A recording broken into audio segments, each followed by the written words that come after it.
All right, everybody, welcome out here to Woodland Park. We have our third round of 16 match for this Saturday. Ben Kelley versus Swiss Affolter. Swiss Affolter, maybe that's how you say it. How do you say it, Drake? I'm John Dale, joined here by Drake Abernathy. So here's Swiss with his first shot, hole 1 here at Woodland Park. Great shot there. He launched that, Drake.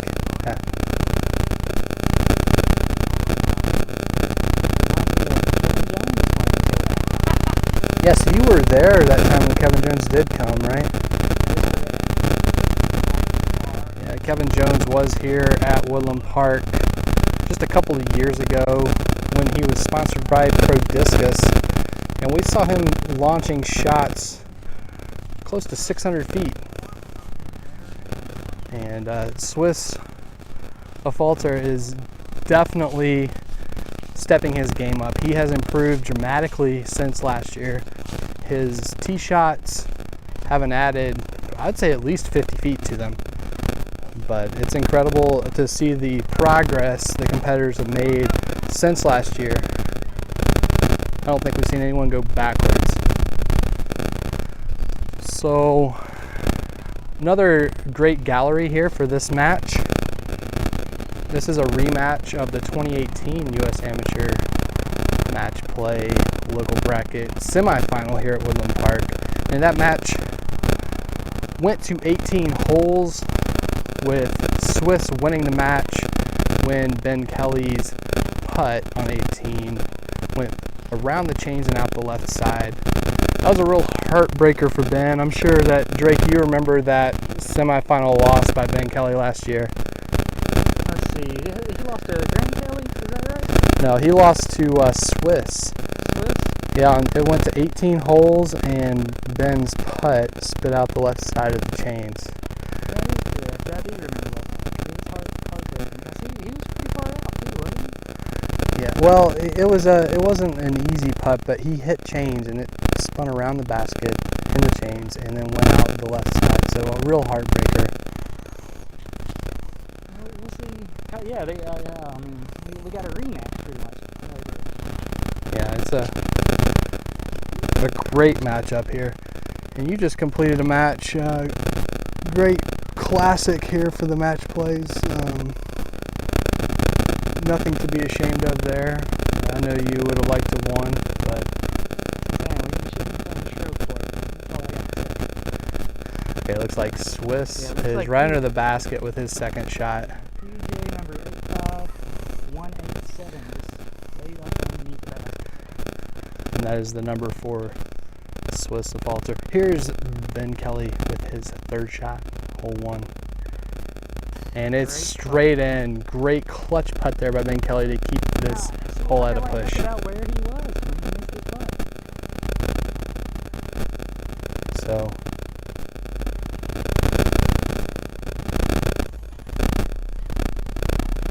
let's see, they both got a 3 there. Swiss just drops the disc into the basket, and we'll be at hole 2 in just a minute. We're all square.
Okay, we are back. Hole number 2, par 3, 275 feet uphill. Ben Kelley has the tee. We're all square.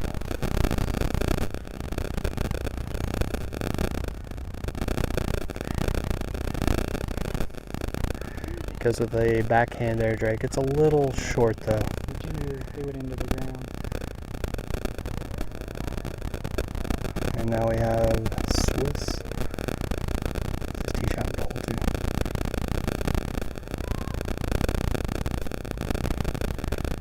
He's still in the mid there. And he's right up in there. Should have a great look at a 2. Yeah, that's a pretty good shot. And one thing that's changed this year is that Swiss is a sponsored player. DZ Disc, is that right? Or is it, yeah. There's a few names that are sponsored by. Yeah, I think we saw one of the other members yesterday, and Blake David was here playing his match against Dave Quint. I tell you what, I didn't get to see that one, but I heard it was a close matchup. Yeah, it was a great match. Dave Quint had an excellent run there, but came up just short on the last hole. Speaking of short, you know, Dave doesn't have the most distance, but I heard he threw some bombs. Yeah, he was really launching it yesterday. It was back and forth. Could have been anyone's match, but here's Ben Kelley with his second shot. And he ran it. He had to there.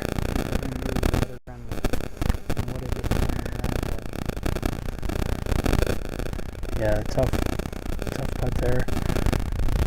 But Swiss should be able to clean this up. It's just an easy 15-footer.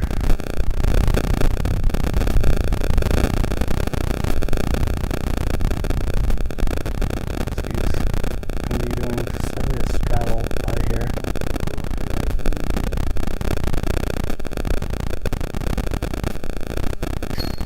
And it's straight in. So Swiss takes hole 2 with a 2. He is 1 up. We'll see everyone at hole 3 in just a minute.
Okay, we're back.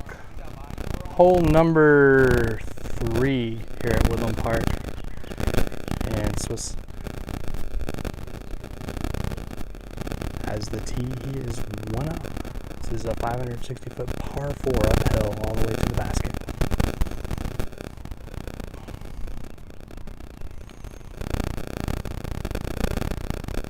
Great shot there by Swiss. He absolutely launches it. Incredible. So here's Ben Kelley.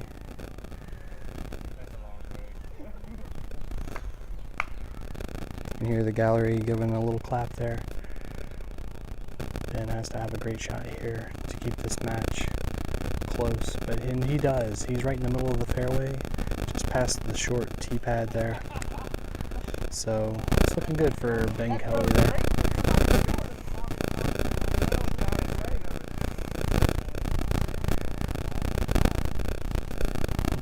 So both gentlemen are going to have a look at getting a nice layup, get that third shot into the basket.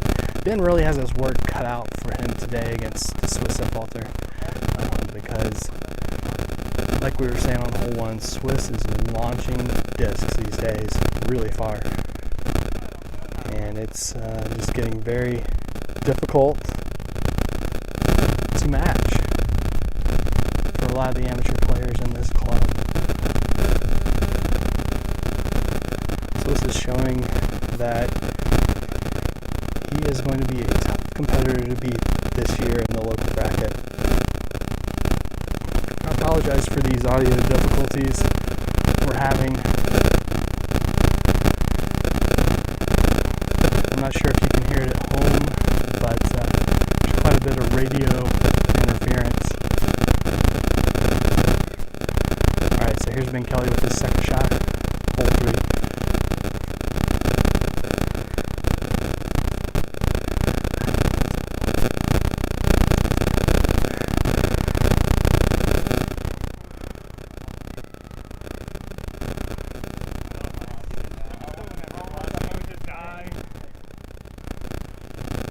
Okay, Ben Kelley's still trying to figure out what he's going to throw here. Looks like he's going to try to go backhand. Go straight through the gap there, straight at the basket. And he'll have a look to get a 3, but it's not going to be easy. Can you agree there, Drake? Yeah, I've seen better. Yeah, Drake just got back. He was picking up some sunscreen, something to drink. He's a little tired after that match. I'm exhausted. It's what, 105 degrees out here today, John? Could be. Yeah, so I did just get a report. We have a lot of static in the audio of this broadcast, and I am not sure what's causing it exactly, but I know in the first round we did have static on these first few holes, so hopefully it'll go away once we get to hole 4 and beyond. But Swiss just laid it up there. Could be. I don't know whoever the user is, but he sounds like a punk to me. Yeah, could be. Alright, well, Swiss has himself in great position to clean up with a 3 here.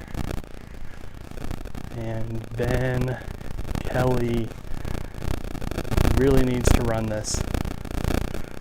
Well, it looks like Swiss is going first, so let's see what happens.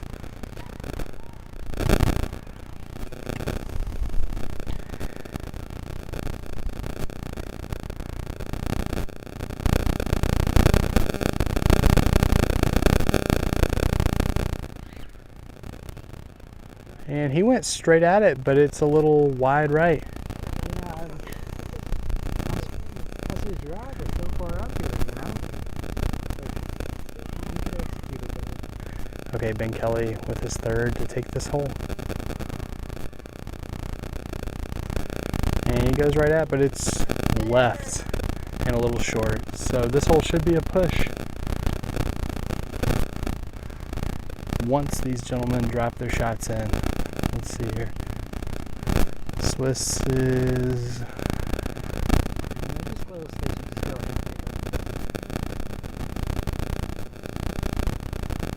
Okay, it's in the chains.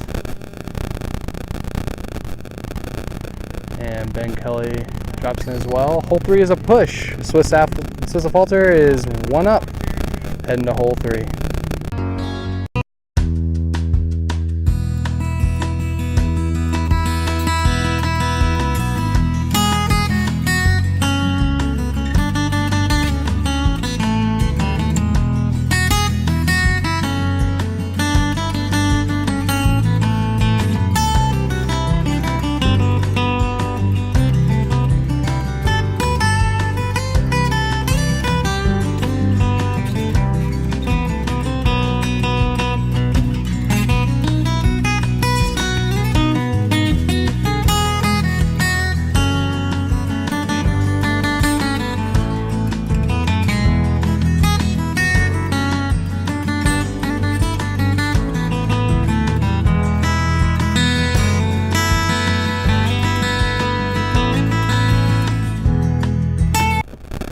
Okay, and we are back. Hole number 4, Woodland Park. Swiss Affolter is 1 up. Here he is with his tee shot. And he's going over the trees. He's going to try to land it in the fairway, but it gets caught And it's dropping. We'll have to see where it ends up exactly. Hold up, Ben. Ben.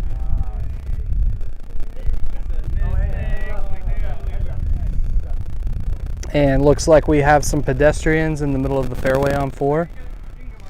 And they're trying to get out of the way. But Affolter had a great shot there to get really close to the basket. We'll have to see exactly where he ended up. Okay, here's Ben Kelley. Looks like he's going to try a forehand.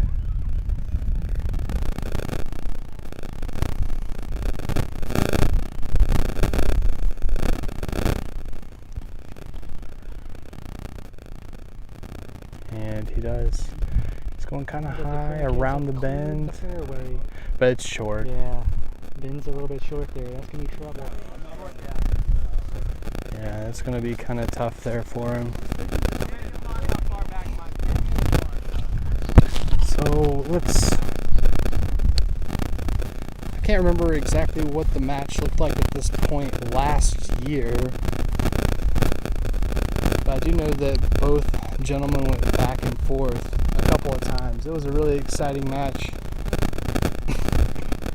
You remember much of it, Drake? Yeah, man, back and forth. It looks like Ben's bag has changed quite a bit. This is pretty much still on the same disc, so I don't know if that plays a factor or not. Yeah, it's going to be interesting to see if Ben can keep up with Swiss this year. It's a little short.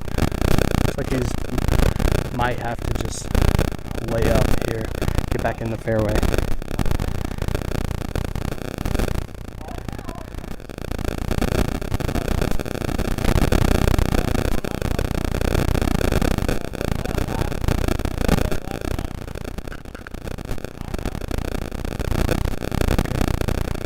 Here's Ben Kelley.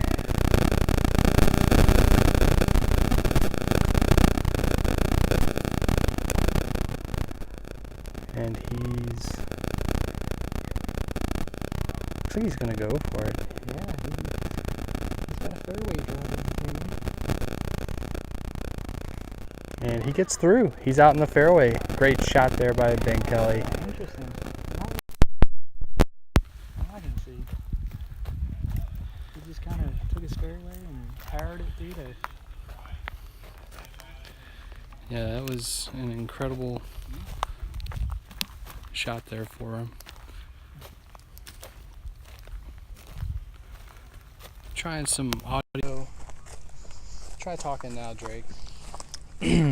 Hello, people of Milltown Disc Golf. Yeah, this is much better. So the static is now gone. I think it was from the radio tower on the north side of the park. Yeah, might have been. But we have Swiss looking for his disc. I don't know if he's found it yet. Yeah.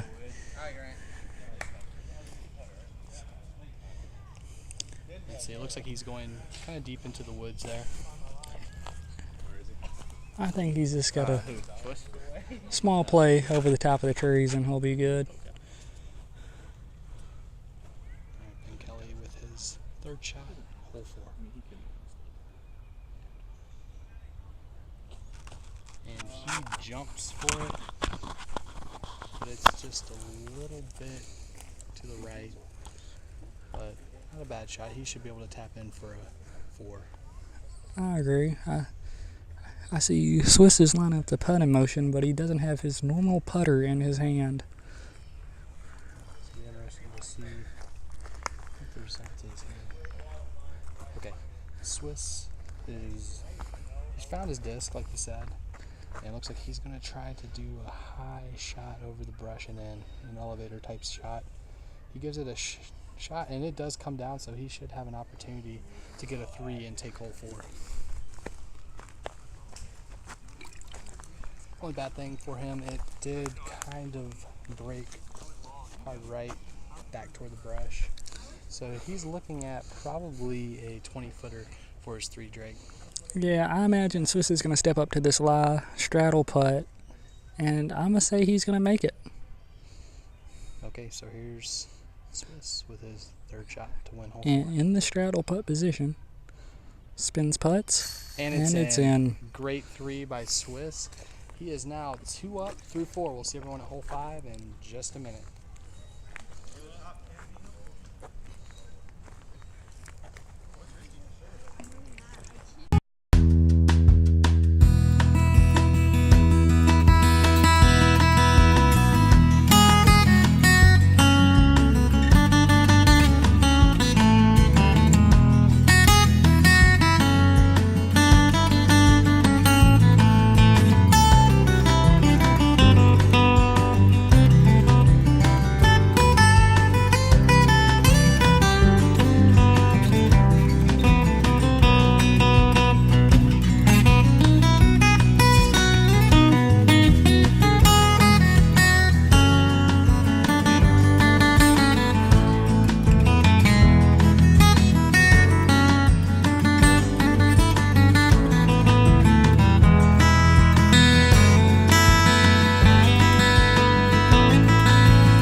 Swiss is 2 up. On 2 up. hole 3. Throwing his P2 here. Okay.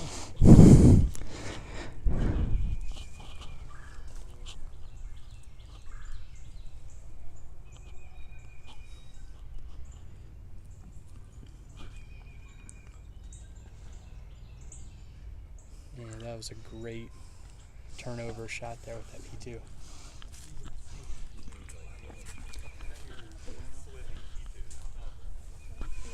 As Swish just announced, he was using his flippy P2. Okay, so here is Ben Kelley with his tee shot, hole 5. Oh no, and he grip locks it. Hits the right side, bounces straight over to the left. I think that was just a case of him trying to make the disc do what he wanted it to do. Sometimes you just gotta let the disc do what the disc needs to do, you know? That's one way to say it, right? Yeah, so tough break there for Ben Kelley. It's going to be a really tough shot here. Looks like Swiss is right under the basket, so he pretty much has to go for it, Drake, or he will find himself 3 down early in the match. Yeah, 3 down through 5 is usually good, but not in match play. Okay, and there he goes, right at the basket, and that was close.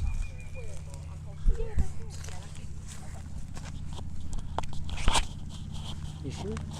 Yeah. Yeah, that was really close. Yep. Hold it closer. Yeah, I'm probably just gonna hold it in my hand. Yeah, so I'm sorry, guys, about sound so fatigued. I've played like 72 holes today. yeah, and that was a great match you just finished because it went to sudden death playoff. So a lot of holes, like you said, for yourself. Looks like Ben Kelley is out still, and I'm thinking that Swiss should have this hole in the bag. So there's Ben in for his 3. Swiss steps up to win hole 5 with a 2. It's a big 3 save from Ben. And he does not. Looks like we had a distraction from Grant in the background. I do not. Swiss turned around and gave him an ugly look. Wow, that was weird. Okay, so hole 5 is a push. Swiss is 2 up through 5. We'll see everyone at hole 6 in just a minute.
Okay, we're back.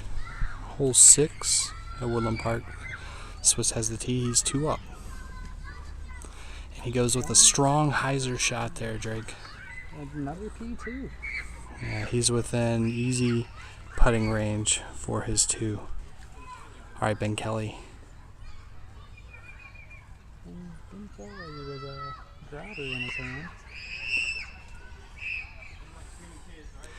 And he releases a backhand hyzer, but it's going to skip into the weeds. He might have a corridor to try to put in there for it too. But it's definitely not going to be as easy as Swiss's look. Yeah. I mean, not much. It might be a volunteer thing to have 70 people. Wouldn't you agree there, Drake? For in your house. I don't know if the Ginger is going to win a single match in this tournament. Can you just make a ginger joke?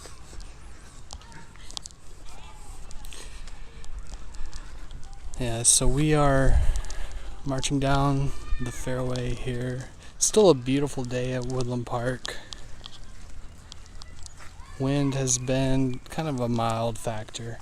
Definitely not a factor on this part of the course. Maybe by the time we get around to hole 14, maybe hole 18, it'll be more of a factor, but perfect conditions for disc golf. We just get to see the raw skill of these competitors today, Drake. Yeah, and they're not showing us much, John. Well, that's one way you could say it, but... Okay, so here is Ben Kelley. He's heading into the weeds. We'll have to see just what he finds here. Okay, he found it. He has an opportunity for a straddle putt. It's up. It hits the band though. Tough break for him, Drake. Yeah, he ran that. Now he needs to remember, Swiss missed one from shorter than this on hole 5. Okay, so here's Swiss. Downhill putt.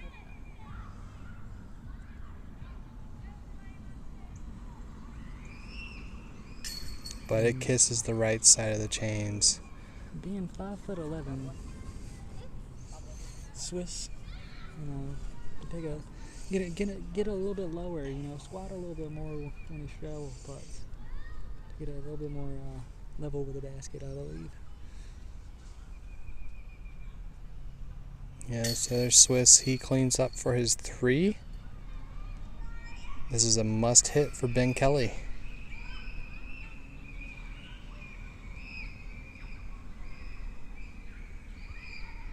He does the There's same. the So a down great push for both competitors at hole 6.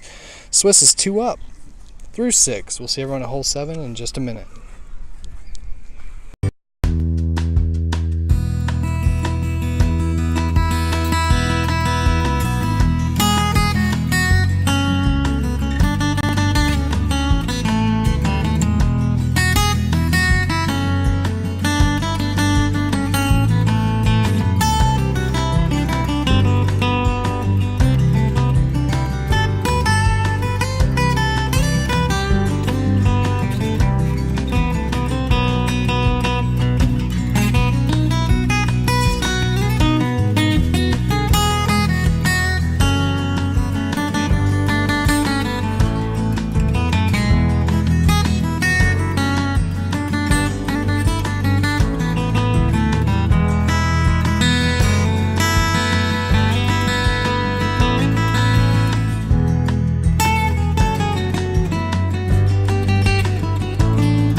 Okay, we're back. Hole 7.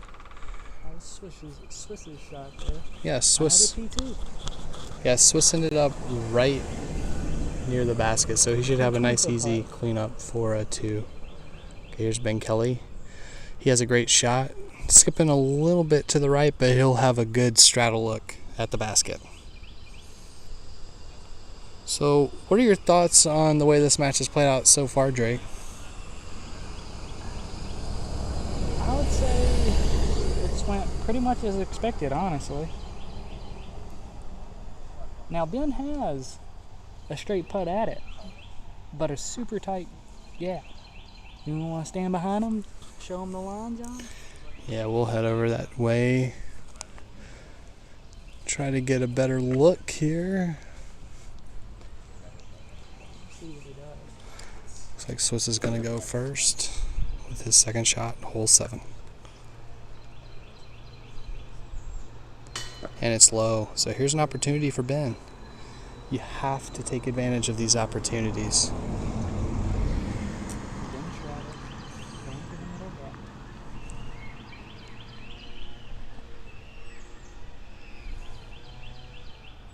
It's in. Ben Kelley takes hole 7 with a 2. Swiss is 1 up. We'll see everyone at hole 8 in just a minute.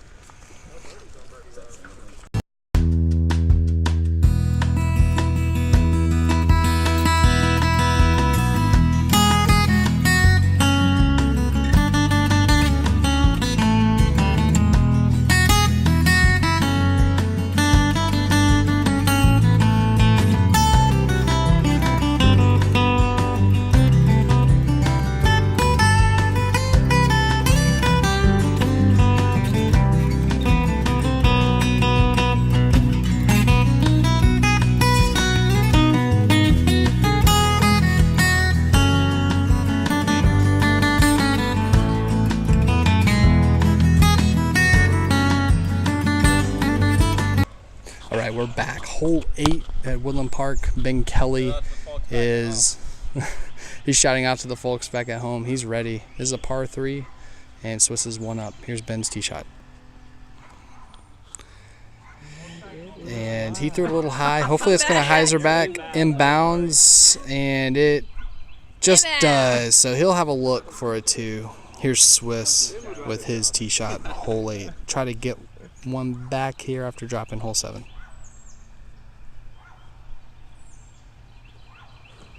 And he goes for the backhand hyzer. Sharp hyzer there, Drake. Yeah. Swiss loves those P2s. Yeah, that's one of his favorites. I know he's always been high on them at club events. We had a disc showing day back last season, And Swiss brought the P2s out there. His disc is just phenomenal, isn't it? Yeah. I know he likes to get his discs beaten in. He'll throw them in the washing machine until they're at various levels Yeah, put him in the of oven at wear. 425. Yeah, is that one of your techniques, Drake? I mean, sometimes you just gotta put the pizza in the oven. Yeah, that's a throwback to yesterday's match with Blake David. That's apparently his strategy when putting. So that was a new one for me. I hadn't heard that analogy before. Okay, so here looks like it's going to be Ben Kelley who's out. Okay. Ben is, looks like he's setting up for about a 35 footer here. It's just outside circle 1. Here's the second shot.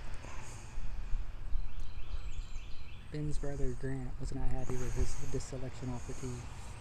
Yeah. And Swiss to win the hole if he hits this shot.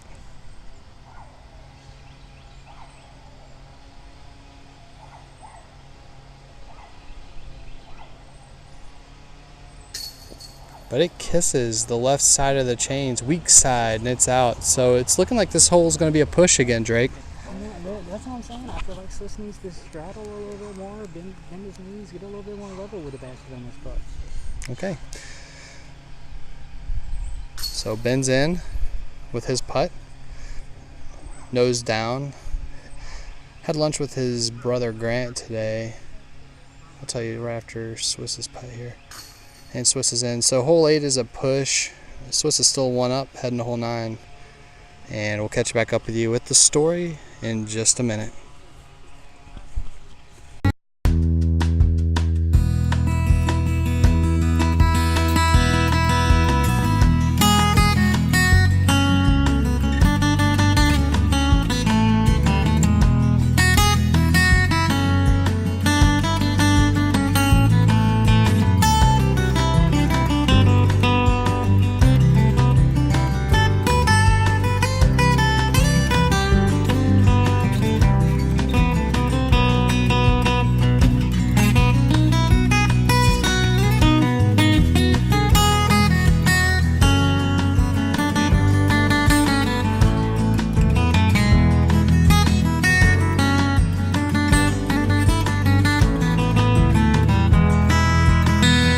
Okay, we're back. Hole 8, Ben Kelley with the tee shot. It's a par 3, or it's hole 9, 247-foot par 3. He goes with a flex forehand and made it about 3/4 of the way up the fairway. About a 10-mile-per-hour headwind there as well.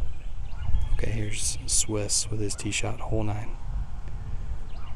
Oh, tried to hit the gap, but he hit the tree on the left side. And he is in trouble, Drake. Yeah, I think he's had 3 missed putts now, and I think that's kind of ruined his confidence. Yeah, it's definitely a roller coaster ride as you go through a match play match. A lot of opportunities for success, but also failure. You just can't get too high with the highs or too low with the lows. Here's Swiss with his second shot, hole 9.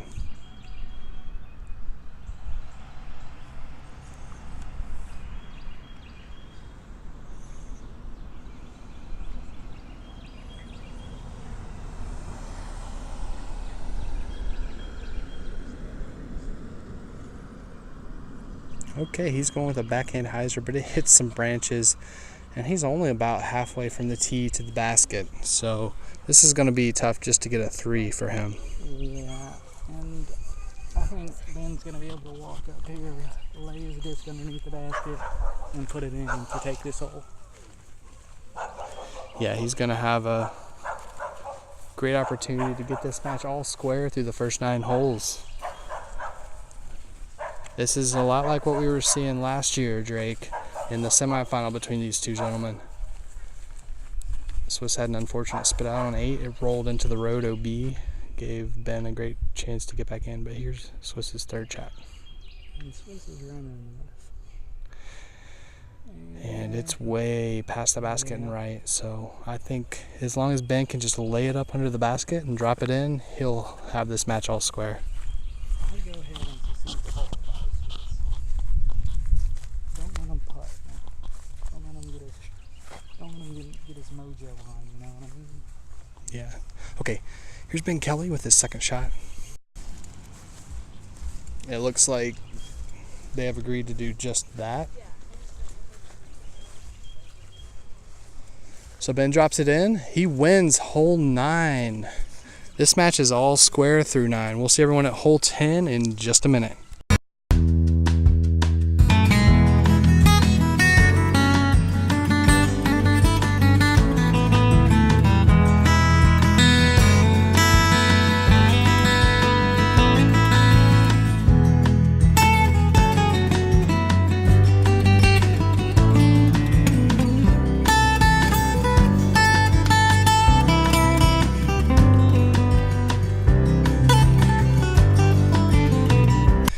We're back, hole 10.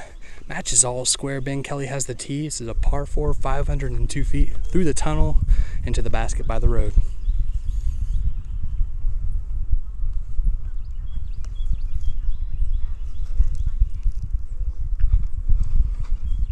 And Ben tries to throw a forehand, but it turns over too much. Maybe it was a roller. Yeah, it's a good. I think you're right, Drake. The roller. Unintentional roller. Okay, Swiss. Straight up the gap. He gets through the trees. He launched that, Drake. That's going to be good. Wow. He might actually have a look at a 2. I think he parked it from the long tees. It looks like an eagle to me. That was an incredible shot.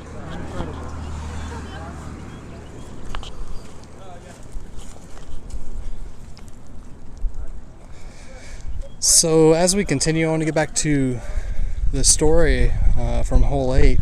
So I had lunch with Ben's brother, Grant, and he was just saying that he's really looking forward to this match because it was just quite the rematch of last year's semifinal. It's shaping up to be just like that again today, Drake. You know who I'd really like to see play against? Who's that? I'd love to see the Kelley brothers play against each other. Yeah, and I guess it could happen, right? You have your bracket. How is that going? Let me just say, all the brackets have already been busted. Yeah, so we've had a lot of surprises so far in this first round, and other matches that maybe weren't as surprising, but you never know what to expect in these matches. Okay, here's Ben Kelley with his second shot, hole 10. He's got to throw this one in, John. Basically, he does have to throw it in. Good luck.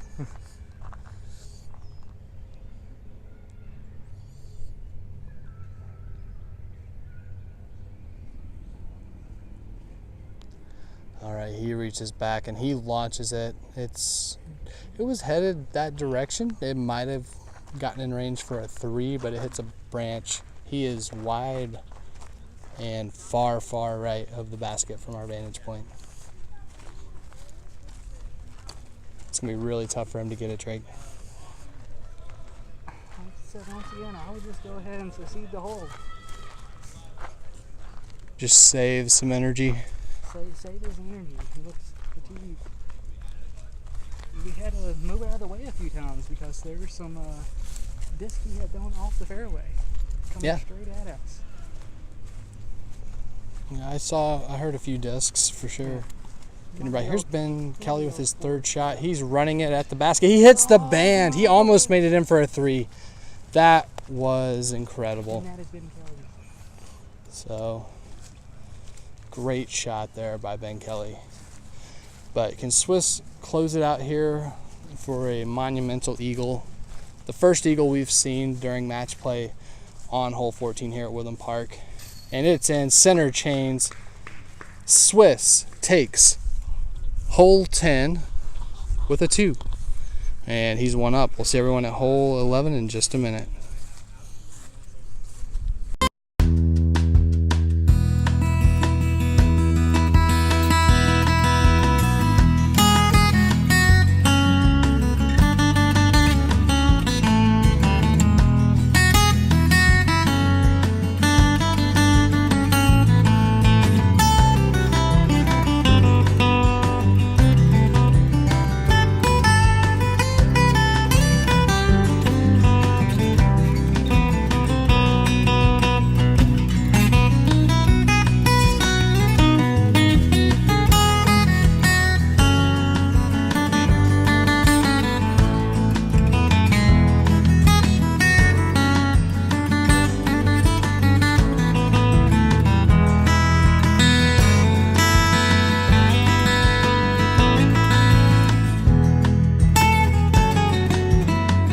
Okay, we're back.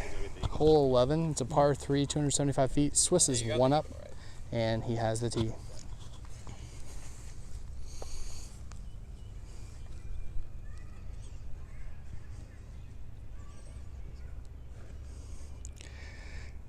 And he has that parked, Drake. Great shot by Swiss. One of the better forehands we've seen from Swiss.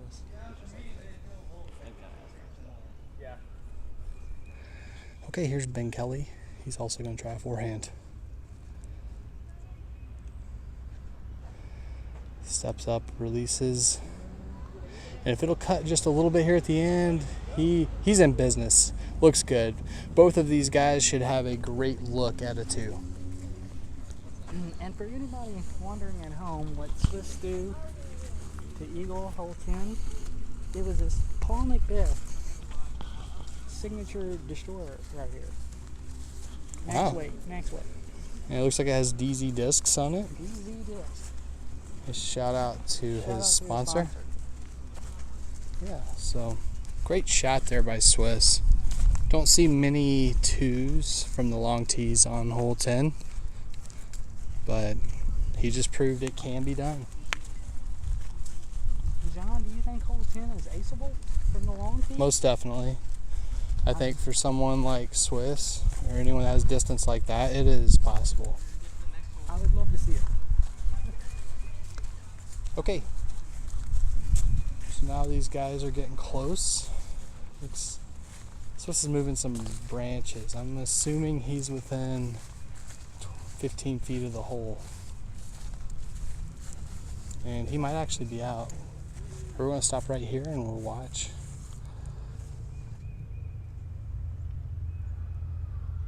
But Swiss throws it low. One thing I've noticed, every putt Swiss has missed, he has not straddle putted. His feet have been together. And he dips a little bit in spin putts. But Ben spits out 2. So he really dropped an opportunity there to get this match square. But that was a big missed opportunity there from Ben. Okay, so Swiss drops in. Ben Kelley drops in. Hole 11 is a push. Swiss is still one up, heading to hole 12. We'll see everyone there in just a minute.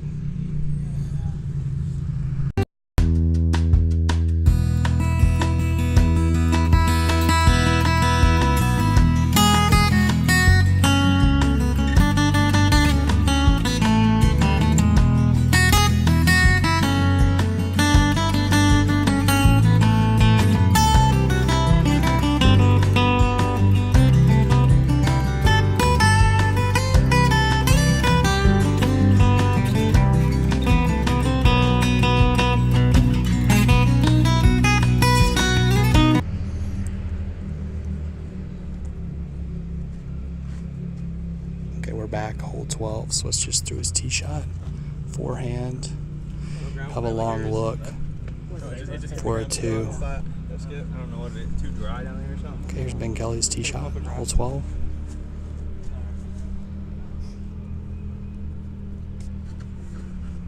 He's also going with a forehand, a little higher route there, Drake. Great shot. And he's in great shape. Should have a straddle look there for a birdie. Looks like Ben's going to be able to put that one in.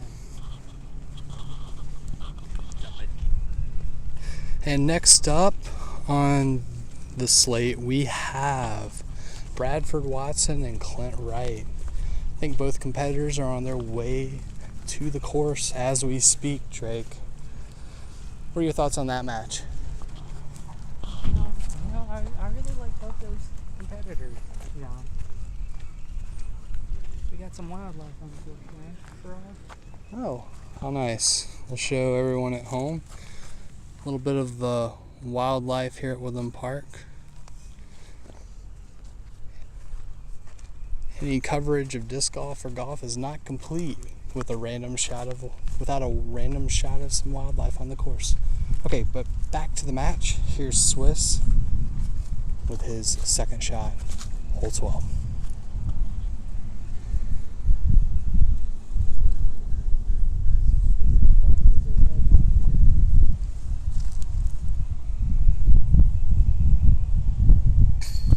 And it kicks out. He's had that happen more than once today, Drake. I would say at least 5 times now. Kind of surprising, actually. So this is Ben's opportunity to get this match square.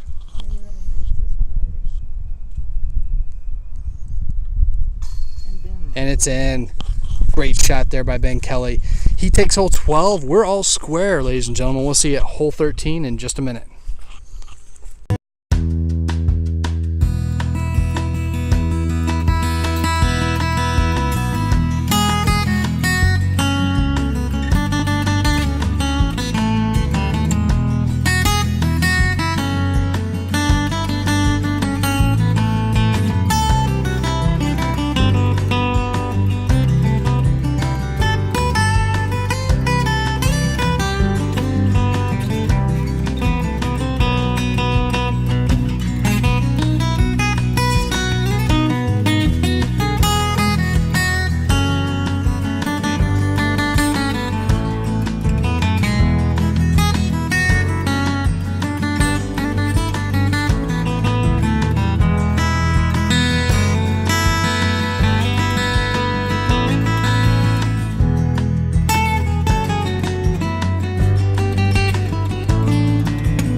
Okay, we're back. Hole 13 matches all square. Ben Kelley has the tee. It's a par 3, 265 feet, uphill and to the right.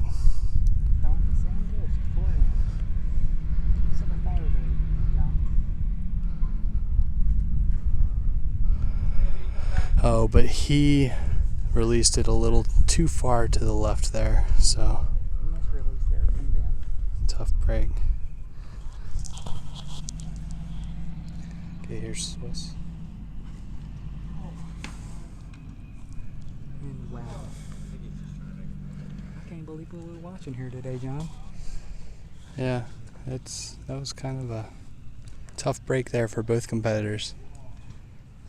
Is my mic not picking up? So we'll this is kind of going to be a race to see who can scramble best here. Definitely not what you normally want to see, but exciting nonetheless.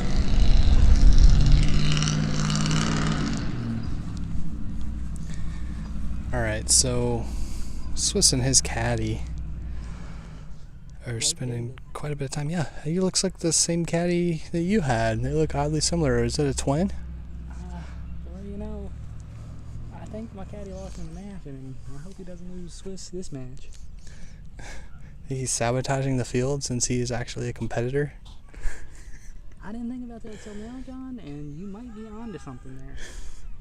Eliminating the people he doesn't want to face. Apparently he does know his way around an eraser. But I don't think he's doing that at all. I think he's just helping you guys out. Alright, here's Swiss with his second shot. Hole 13.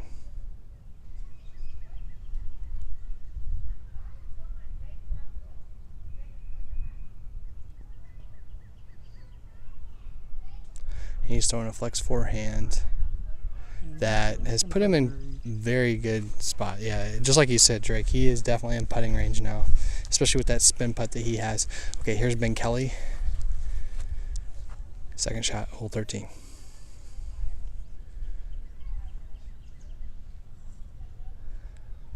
And he tried to turn a putter over a little bit. He's going to have a really tough third shot. Ben was in the fairway there. I expected more out of him. Yeah, so he definitely had the easier of the two looks for an approach, but it's still difficult to execute. Maybe Blake gave Swiss some good advice. Now, I don't know if it's a good idea to take advice from somebody who had a concussion less than a week ago, but I think it paid off there, John. Yeah, he's definitely in position to put some pressure on Ben Kelley here. Here's Swiss with his third shot, hole 13.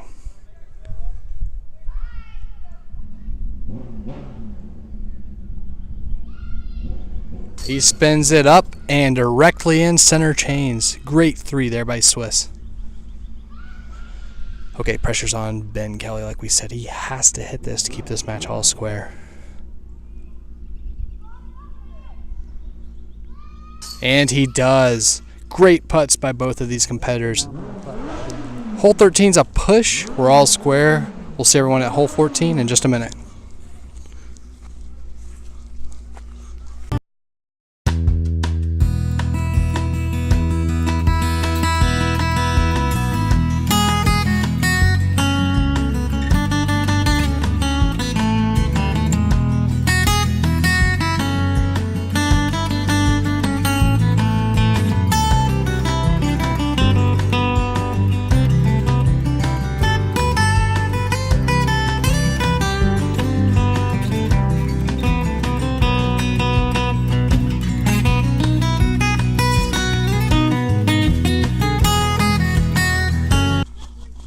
Back hole 14, Ben Kelley with a tee shot.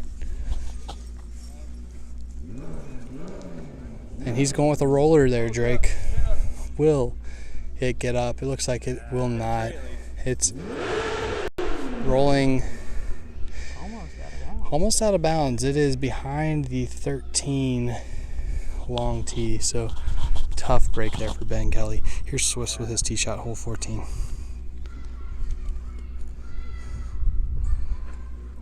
And he's also going for a roller, and the same thing happens. It's going, hit a tree. No, it did not. It's still going out toward the road and back in, barely. So we're heading back toward the hole 13 long tee for the second shot, Drake. Man, why can't I play one of these guys on the first round? So tough one there. Yeah, that was definitely not what either of these gentlemen were looking for with that tee shot. And we'll have to see what sort of openings they have through the tree line to get back towards hole 14's basket. It's not always clear cut and easy when you get off the fairway on this left side. Especially not that far left. And for the viewers at home, from here it looked like Ben was going in for an intentional roller. I don't think Swiss was going for a roller off the tee there. Do you, John? You know, it was hard to say. He did mention right after he threw that he had slipped. So I really do not know exactly what he was intending to do. It might have been an Anheuser, but I don't know. I would guess that it was an intentional roller. I just think he would have played straight down the gap. Okay, so here's Ben Kelley with his second shot, hole 14. And he gets through the tree line, and it's into the hillside. He'll have a great look to lay up for his third shot. Swiss is still walking down towards his disc. He did actually roll out of bounds, and fortunately for him, it rolled back in. Otherwise, that would have spelled disaster for this match as we're running out of holes. Okay, here's Swiss with his second shot, hole 14.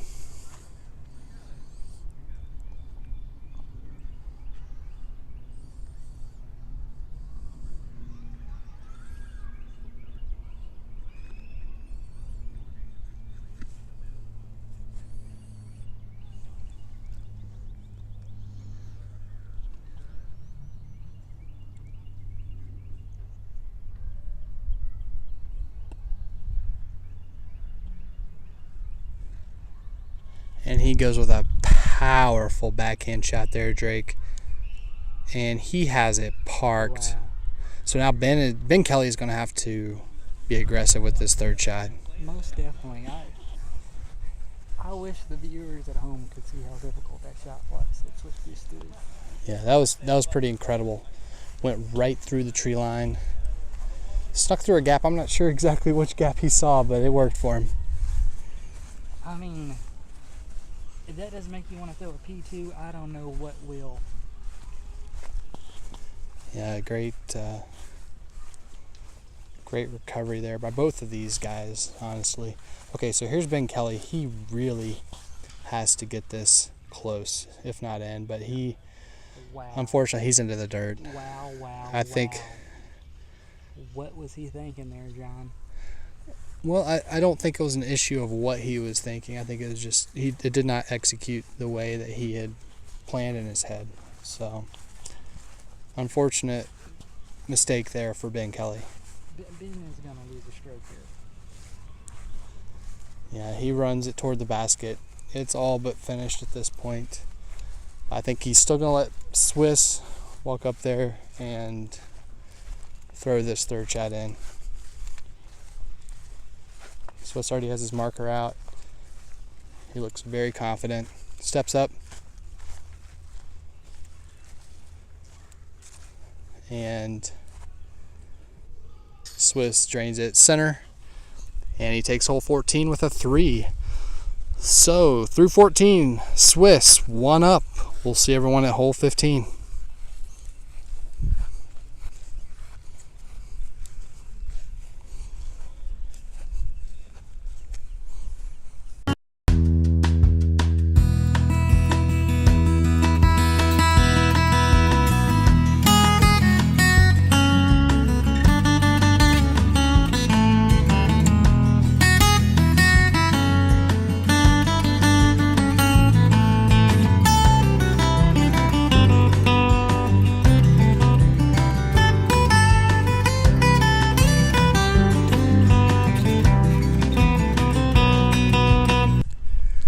We're back hole 15. Swiss is 1 up. He just took his tee shot right at the basket, and he is within 20 feet. Went past the basket to the right. So Ben Kelley now taking the tee, hole 15.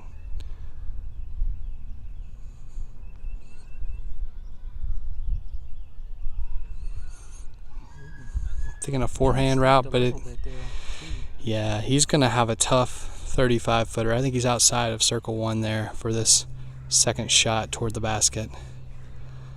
That could be a little tough, but I've definitely seen him make it from farther out than that position, Drake. And, I think he knows that he's going to have to go for it, so I definitely been making this putt here. Yeah, definitely. As we approach hole 18, the players, especially if you're down, you have to get more and more aggressive just to get that hole back. It gets really tough as the clamps tighten on your season. Yeah, sometimes that's all you need to bring you back in the match, You're like, well, we're getting close to the end. I got to start producing. Okay, so here's Ben Kelley with his second shot, hole 15.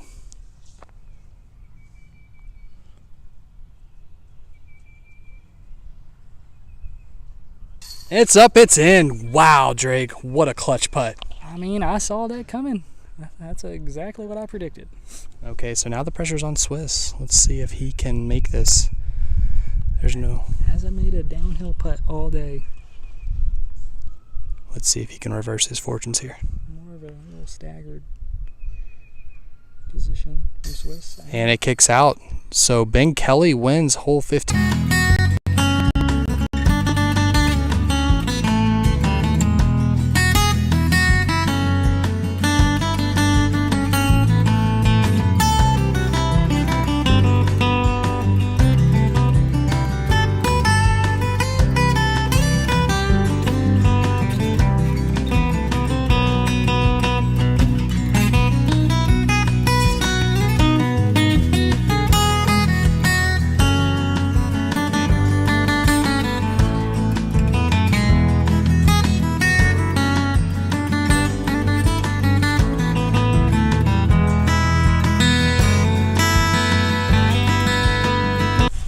back hole 16. It's a par 3, 315 feet. Ben Kelley, just one hole 15, so we're all square, and he has the tee.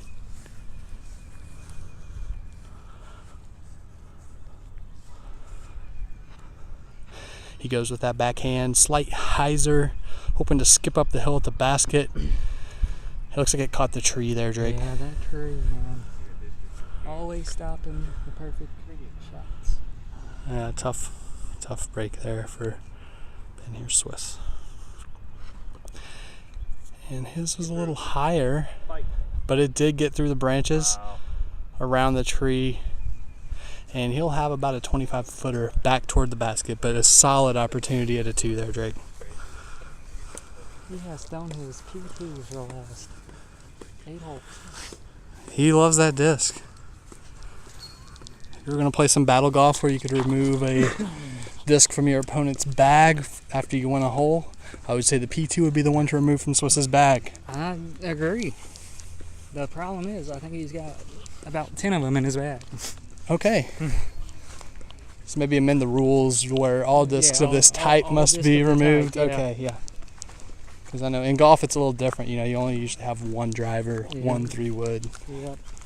So, okay. Well, it's going to be interesting to see just what Ben Kelley's look at the basket is here. We've already seen him make some solid putts to keep this match alive. Last year on hole 17, he had to hit a 55-footer in order to win hole 17 and continue the match, and he did it. So he is no stranger to these situations and making these high-pressure putts. So here's Ben Kelley with his second shot, hole 16.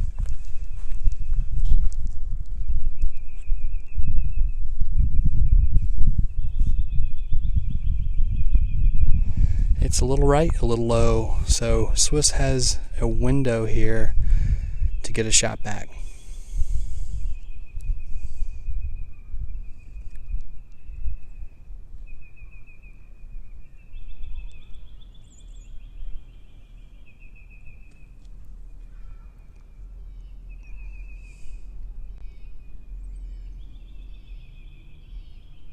And he spins it dead center. Great 2 there by Swiss. He takes hole 16 and is now 1 up. We'll be at hole 17 in just a second.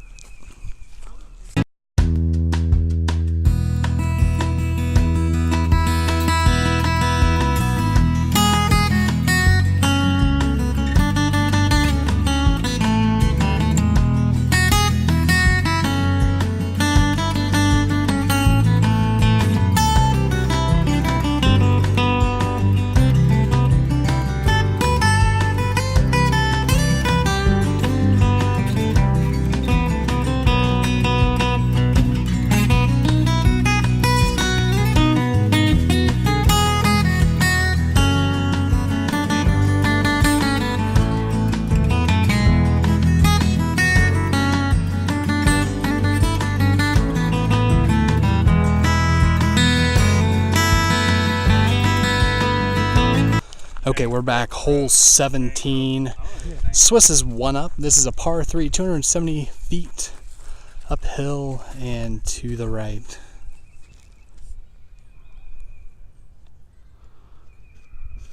And Swiss with the backhand hyzer shot. It has the distance. Looks like maybe it was a little long there, Drake. Yeah, I'm saying Ben's got a birdie this one to stand up. Yeah, if Swiss wins this hole, the match is over. So, at the very least, Ben has to push this. It's going to be real tough for Ben to gain a stroke on hole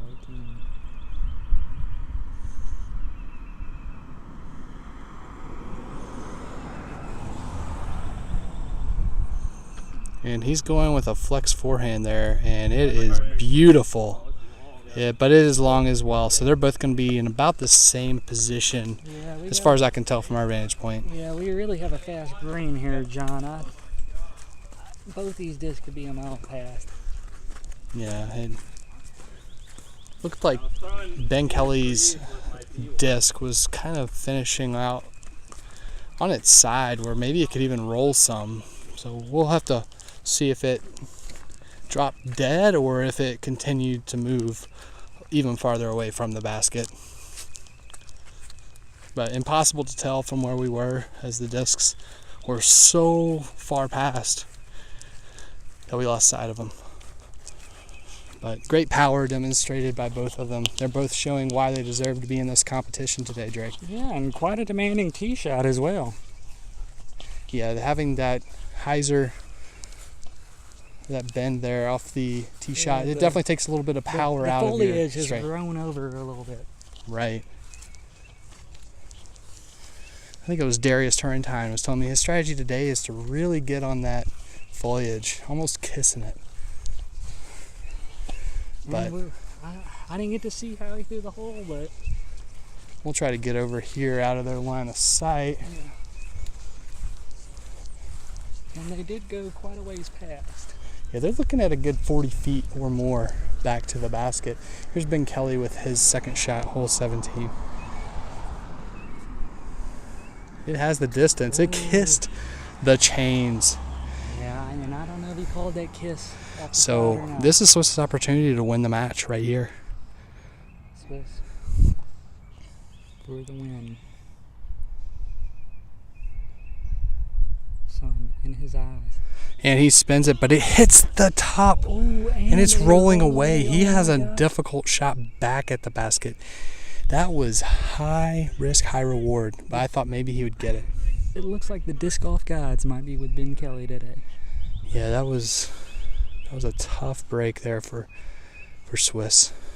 And he has a definitely not a gimme back at the basket, but well within his range. I can't imagine what's going through his mind right now. Slight headwind, 5 miles per hour. It's low. Ben has a chance to win this hole and get this match all square. Come on, Ben. Oh, and Ben pretty much has a tap in, it looks like. And he steps up. And dead center for the 3. Ben Kelley wins hole 17. We are all square for the second match in a row today. It is sudden death from here on out. We'll see everyone at hole 18 in just a minute.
Okay, we're back.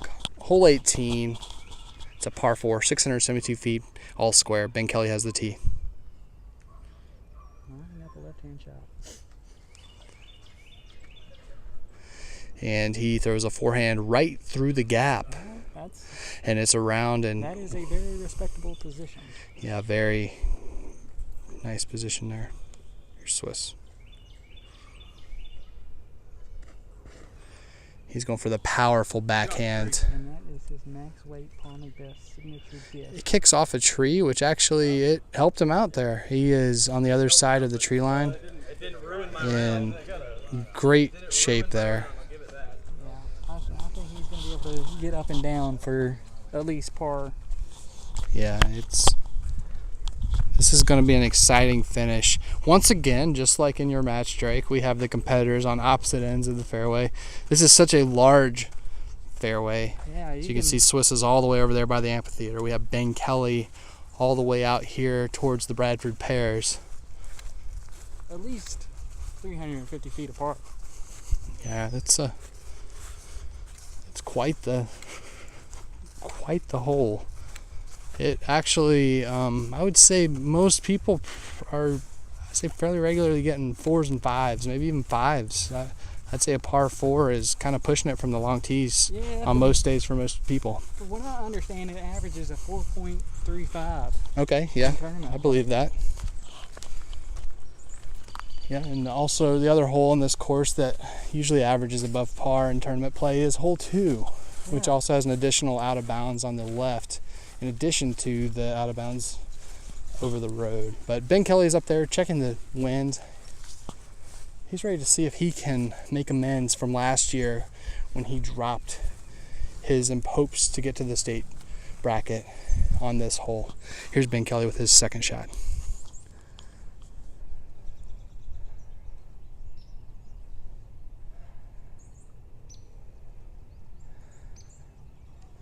Powerful backhand there. Wow. Can he get around the tree? Wow. Yes, he can. That is a phenomenal shot by Ben. He is going to be looking at a birdie. He'll have a shot at, even, like you said, a long shot at birdie. Okay, so here's Swiss with his second shot from the tree line. Powerful forehand. Ooh, hits the trees though, but he will also have a look at a 3. Very long. Definitely a good chance for a 4 for both of these guys. I'd say chances are we're looking at a push here, Drake.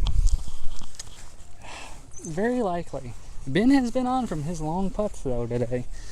He might be able to knock one down here. Yeah, this would be the opportunity to try to put the nail into the coffin of this match, to bury the ghosts of the past from last year's semifinal. We'll have to see if Ben can pull this off. He's clearly a good 25 feet closer to the basket, I think, maybe than Swiss. I think that is an accurate statement, John. Unless my eyes are deceiving me, which they've been known to do. But it's looking like, well, there he is. So I don't know, he's maybe 5-10 feet closer. I don't know if I'd say 25, but here's Ben Kelley with his third shot, hole 18.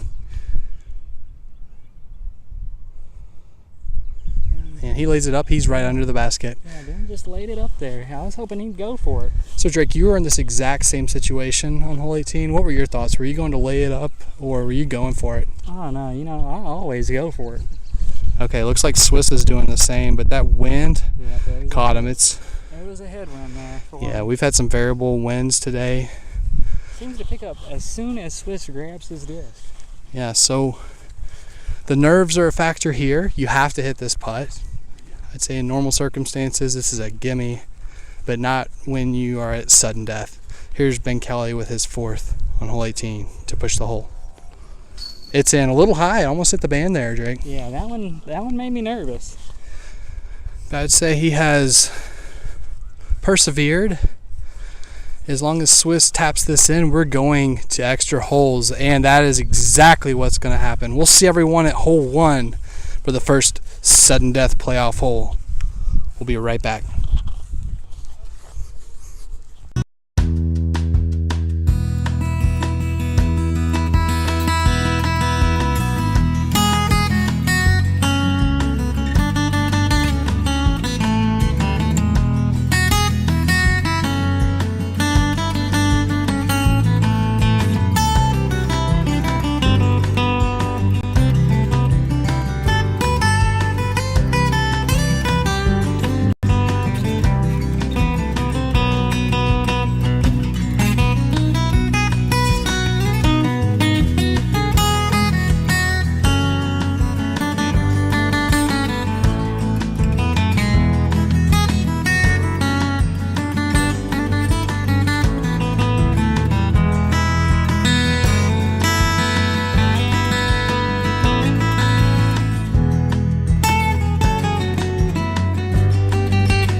Okay, we're back. Hole 1. This is the first sudden death.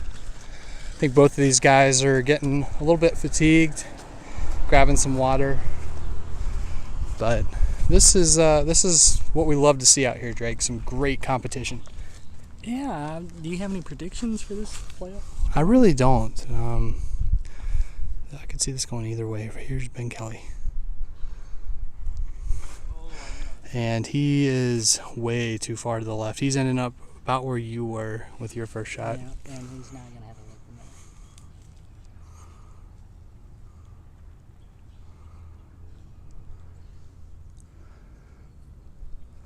me.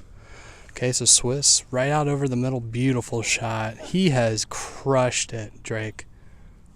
Yeah. It's going to be tough for... Ben's got to go for the basket here. Yeah, and I don't know that it's even truly possible to do that. He's just going to have to get it to where he has a shot at hitting a 3. Get in the fairway. That's all I recommend to Ben. Because I would say Swiss had a great drive, but chances are not in his favor for getting a 2. No. It would be a miracle shot. So Ben really just has to play for a 3, try to get to hole 2, Yeah, and continue this match. he's got to jump, and he's got to jump high.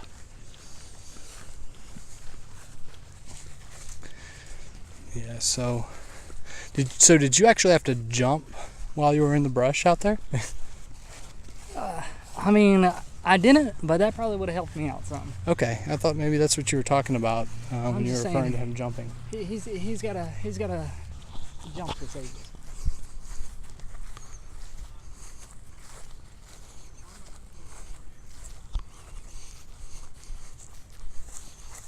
Okay, he's out looking. I think he found it. Looks like he's going to try a forehand shot out of the brush. Here's Ben Kelley with his second shot, first sudden death hole. He's got a small window. And he's trying to flex forehand, and he's going to have a tough look for a 3 there. Well, what are you thinking, John? 65 feet? At least, yeah. And he has the tree line in his way. He's going to have to either, I would say he's probably going to try to do a backhand kind of hyzer shot in, hope it gets dead center chains. Yeah, I can't really tell if he got wide enough there, but it's a tough putt for sure. Yeah, very difficult, but that's about all you can hope for when you end up in the brush like that on the left side off your drive. In stroke play, he would still be in great shape. Yeah, it's crazy that we've seen 2 match plays go into playoffs today, and both ended on a playoff, possibly due to throwing in the woods on hole 1. Yeah. And here's Swiss. It looks like he's just going straight at the basket.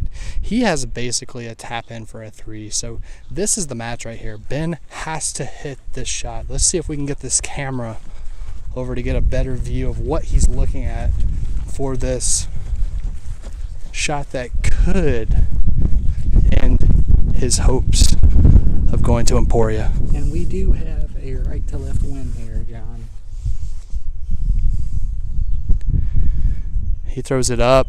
Oh, wow. He almost made that, Drake.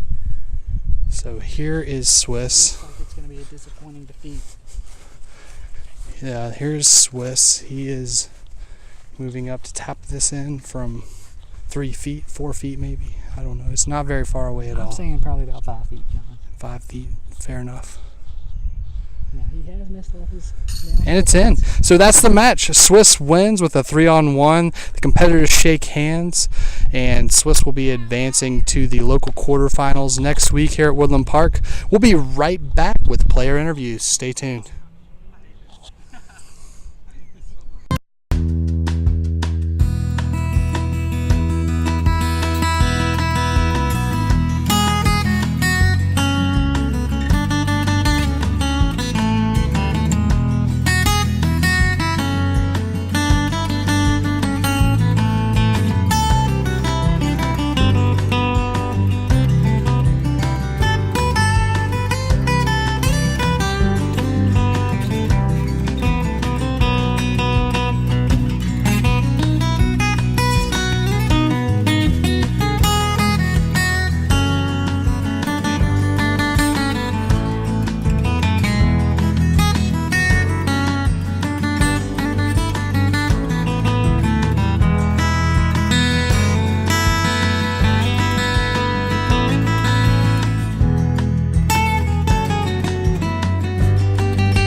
What's up, guys? This is Binster and Affolter coming at you live from Woodland Park after the third match play match of the day. I have standing next to me the winner of this match, Swiss. What's up, good buddy? Yep. So how does that win feel for you? Well, I didn't feel too great, to be honest. We went back and forth pretty much every hole. I took a few on you early and missed a lot of putts inside circle and gave you the advantage, and you held strong all the way through and took advantage of me every time I made a mistake. So it was a pretty close match. Ditto. Thanks for the opportunity. Thanks Muletown Disc Golf. Thanks John Dell for putting this all together. Well, the live stream, and peace out.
right, everybody, welcome out here to Woodland Park. This is the third match we're broadcasting live today. It's between Bradford Watson and Clint Wright. It's a round of 16 matchup.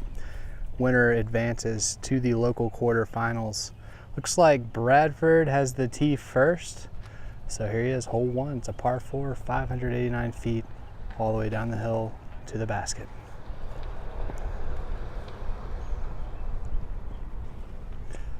And he has a great drive there. Turns over a little bit, but he'll have a great look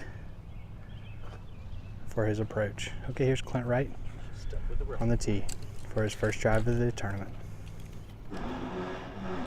Ooh.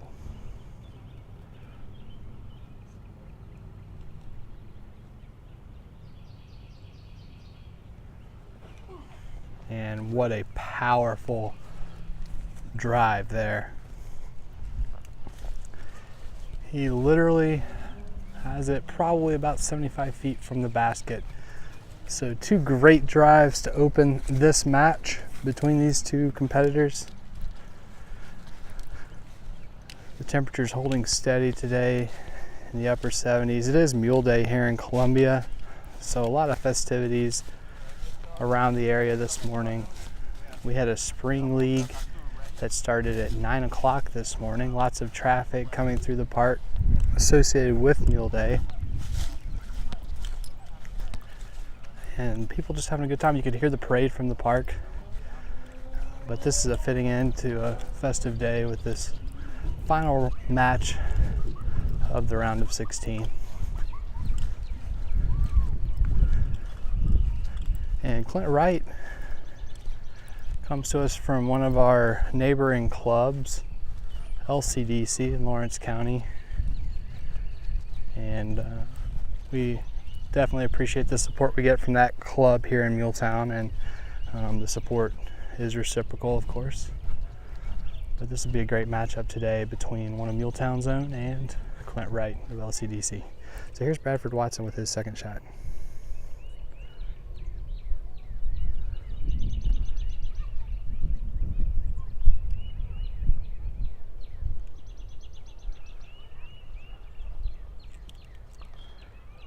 He's trying to figure out exactly what he wants to throw.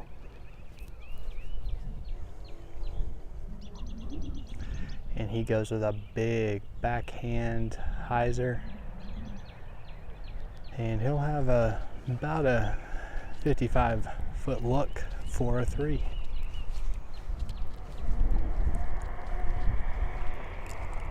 So we'll continue down the fairway now to the spot where Clint Wright's drive landed. It's a great shot all the way down to the bottom of this depression here. He might have actually outdriven Swiss from the previous match, where he had two wonderful drives, the second of which on hole 1 helped him to win the sudden death hole and a berth in the quarterfinal. So we're just waiting here for Clint Wright to go and find his disc.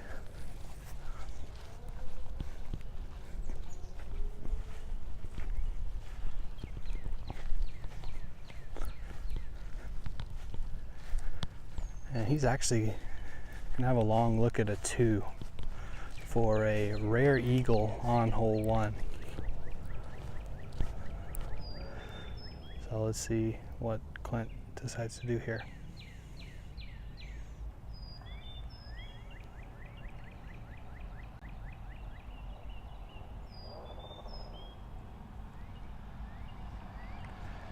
And he has a nice layup shot. It'll be a drop in for a 3. So here's Bradford Watson to try to push this hole.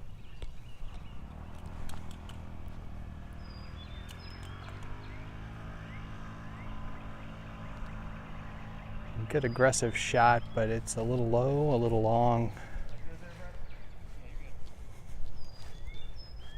And looks like Bradford Watson has conceded the hole. Clint Wright takes hole 1 with a 3 and he's 1 up. We'll see everyone at hole 2 in just a minute.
We're back, hole 2.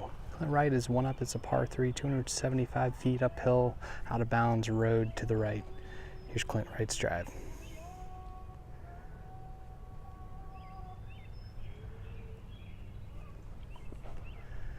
And he has a great release there, backhand, a little high, hits one of the low-hanging branches, kicks hard left out of the fairway.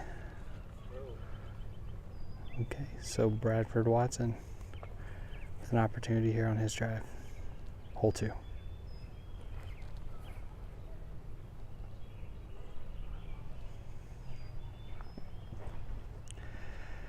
he has a backhand release a little bit low, but he'll have a clean look where his second long and short tees are combined.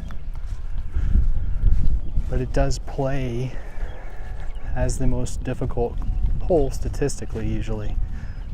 In tournament play, the tree line to the left is marked OB and the road to the right out of bounds as well.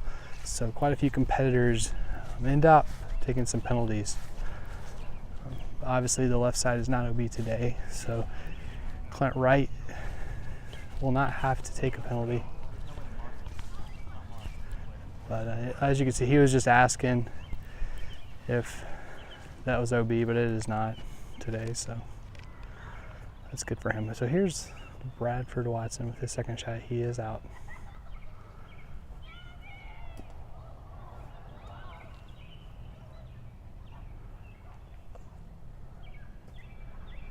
Just a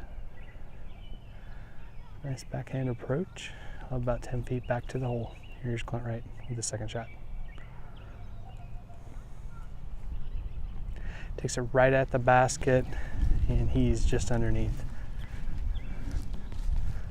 Both competitors have a shot at 3 to push this hole. Let's see if Bradford Watson can close it out.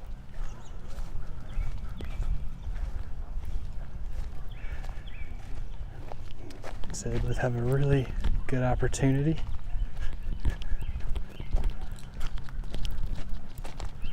Looks like Clint Wright is out, so he will putt first.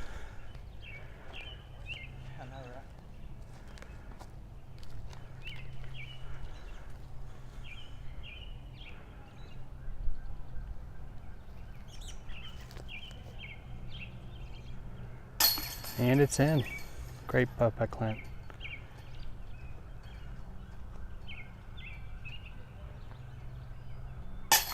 And Bradford hits the top band, but it bounces in. So hole 2 is a push. Clint Wright still 1 up through 2. We'll see everyone at hole 3 in just a minute.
Okay, we're back, hole 3. Clint Wright just had his drive. He crushes it right up, then lands in the center of the fairway. Great shot there by Clint Wright. Here's Bradford Watson. Tee shot, hole 3. And clean backhand release. And just on the left side of the fairway, but he's in great shape.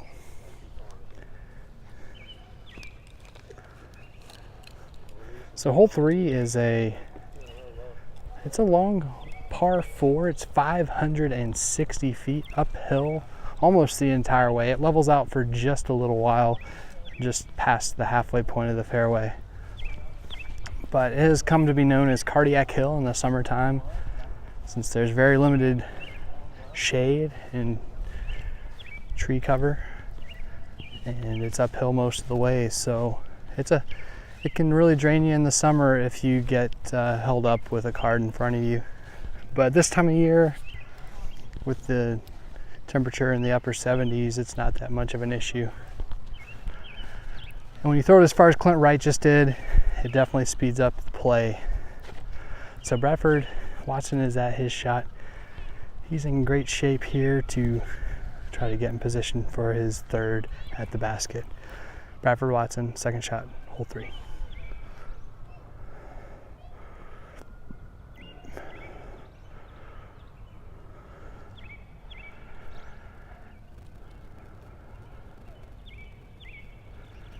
Okay, another clean backhand release. Turns over just a little bit, and he's a good 100 feet out from the basket, but he'll have a good approach to hit chains based on what Clint Wright does here with his second.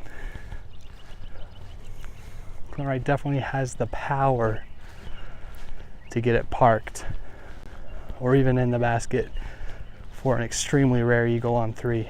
Swiss and Clint Wright are 2 of the competitors in this year's match play that actually do have the opportunity to eagle these par 4s, as we saw Swiss do in the last match on hole 10. Here's Clint Wright with his second shot, hole 3.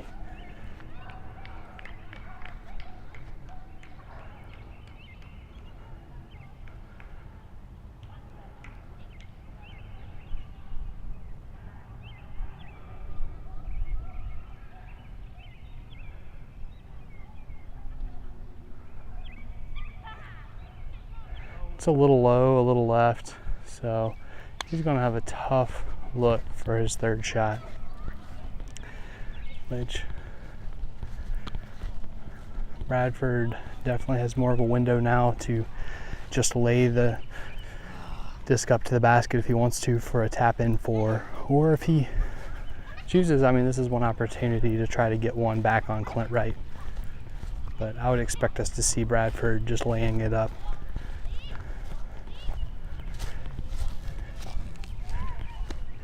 Trying to survive through these long holes where the power of Clint Wright gives him a big edge. So here is Bradford with his 3rd shot, hole 3.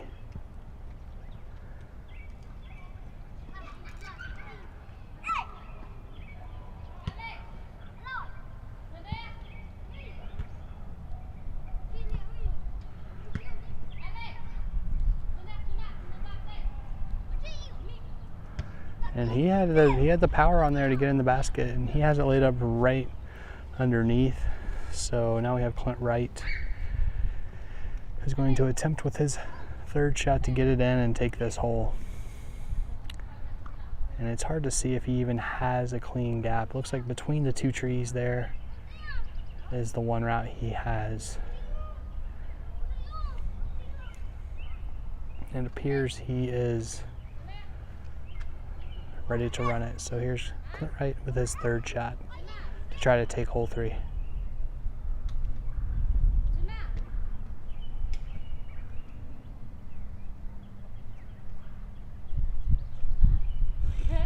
And it is just a little bit left of the chains. And you can see Clint Wright is not too pleased with that. He knows that was an opportunity he had to get one back on Bradford Watson. So here's Bradford Watson, 4th shot.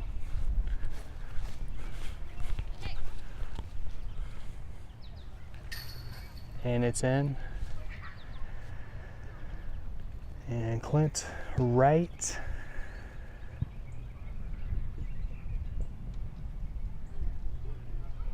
is here with his fourth, and it's in. So hole 3 is a push. Clint Wright's still 1 up through 3. We'll be at hole 4 in just a minute.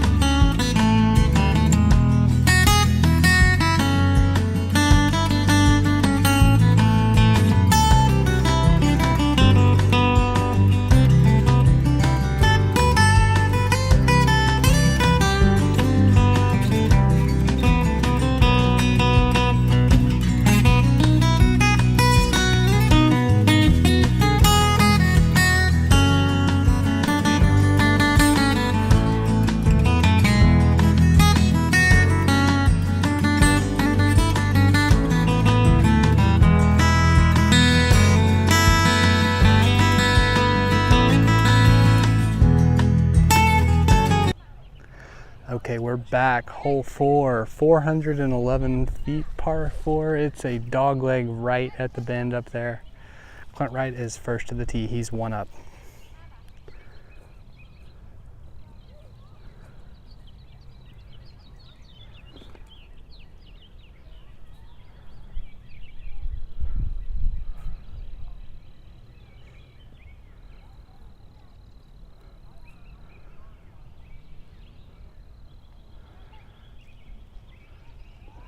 And he's going over the trees, but it gets caught up in some vines and drops right into the middle of the woods.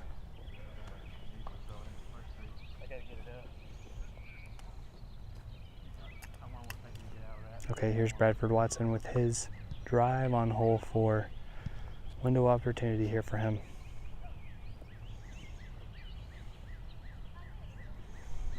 And he's going with a forehand shot. But it kicks right into the brush on the right side of the fairway. So we'll have to see how deep that went into the brush. But he might still have a good look to get it up to the bend for a clean 3rd shot at the basket. But we'll know here in just a short moment.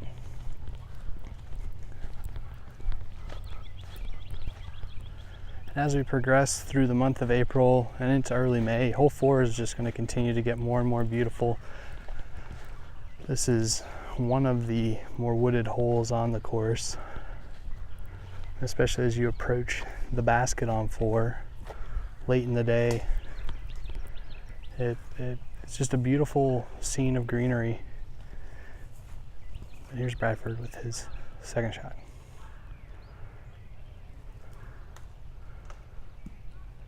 And it hits on edge, rolls a little bit, but he's not quite to the bend. But he'll be able to throw out for his 3rd shot. But anyways, as you progress through spring, this hole really turns into one of the more picturesque ones on the entire course. And by the time of the championship match here in our local bracket at Woodland Park, we should get to see a little bit of that in person. Still. After my 2nd shot, I'm still tucked behind the tree here. Okay, sounds like Clint Wright has found his disc. He's going to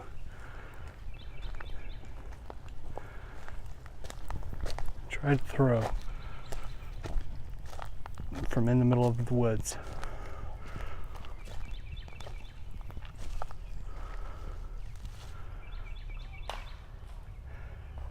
And it did not get out. It hit a branch right away. He's in trouble. I think this will be Clint Wright's 3rd shot from somewhere in the woods on hole 4.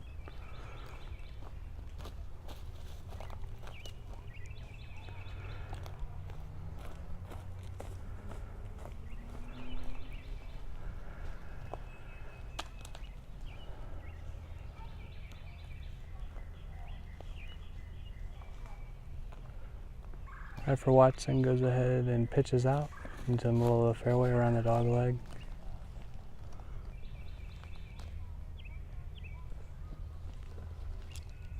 And Clint Wright is still maneuvering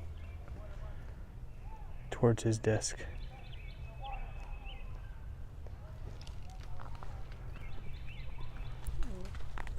And he's thrown it, and it is across the fairway and onto the left side, just to the left of Bradford Watson's disc. So they're both throwing their 4th shots from this position.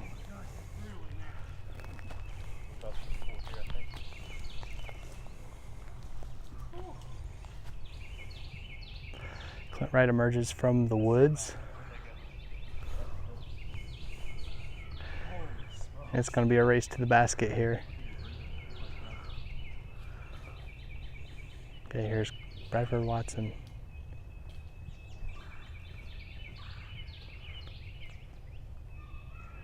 And he has it cleanly down by the basket. So it's in good shape. Here's Clint Wright with his 4th shot.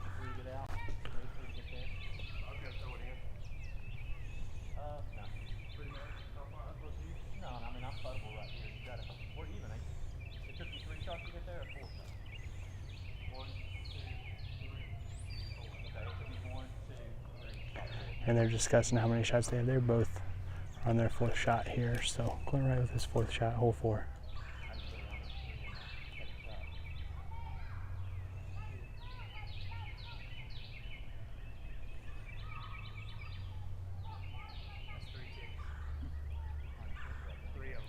And Clint Wright says he is finding ticks. Okay, here he is.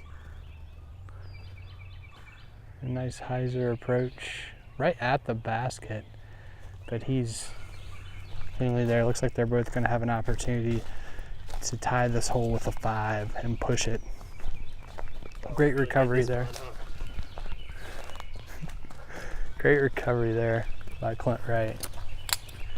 Keep this hole even.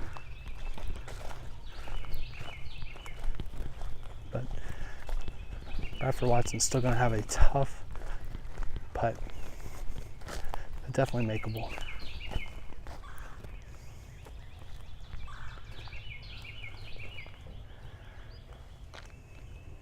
Okay, here's Bradford Watson with his 5th shot.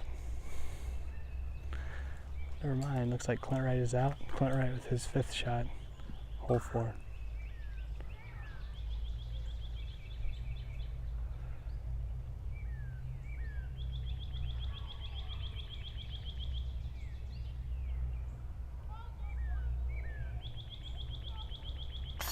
And it's in.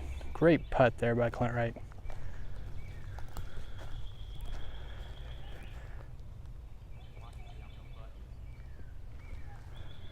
And Bradford Watson in as well.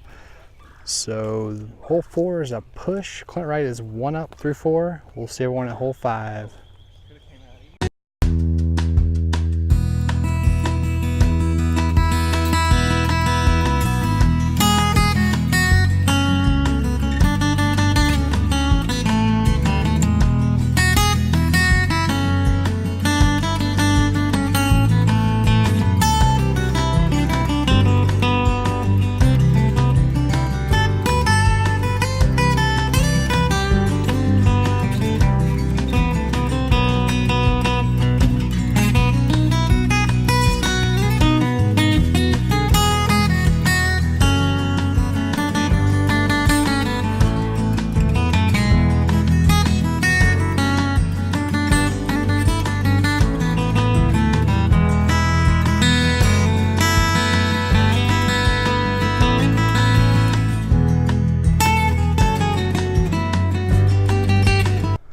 Okay, we're back, hole 5.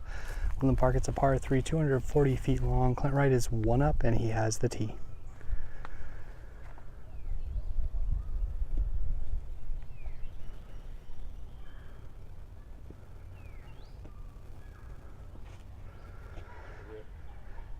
And a great backhand shot there, turning over very slightly, kicks right just at the end. Looks like it'll probably be very close to the basket.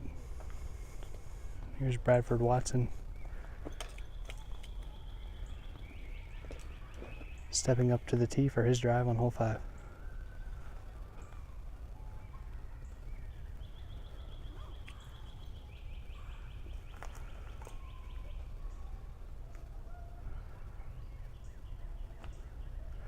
And he goes with a great forehand flick there, but it just kicks left off of a tree. Great release there though. And we'll have to see what he's looking at from the left side of the fairway. I will say the left side of the fairway is much more forgiving than the right side. So plenty of gaps and windows toward the basket from the left side. And we'll have to see if one of those windows is available to Bradford Watson. Do have eyes on Clint Wright's tee shot now. It is long and about 15 feet from the basket, but he has a clean look at a 2. So Bradford really needs to be aggressive with this shot and try to get it in the chains.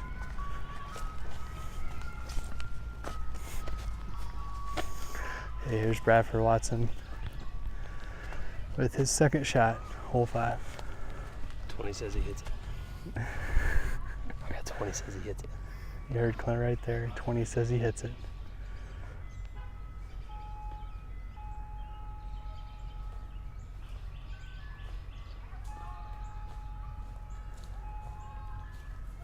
Oh yeah, he's got it. He's on. He's getting down. Low shot here from his knees. Hit this putt. Oh, hits a tree. So tough break there for Bradford Watson. But he had an opportunity. And here's his third, hole 5.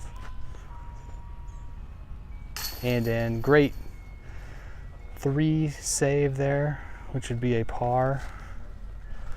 But in match play, he has to beat his competitor. So here's Clint Wright with his second shot, hole 5, to win the hole.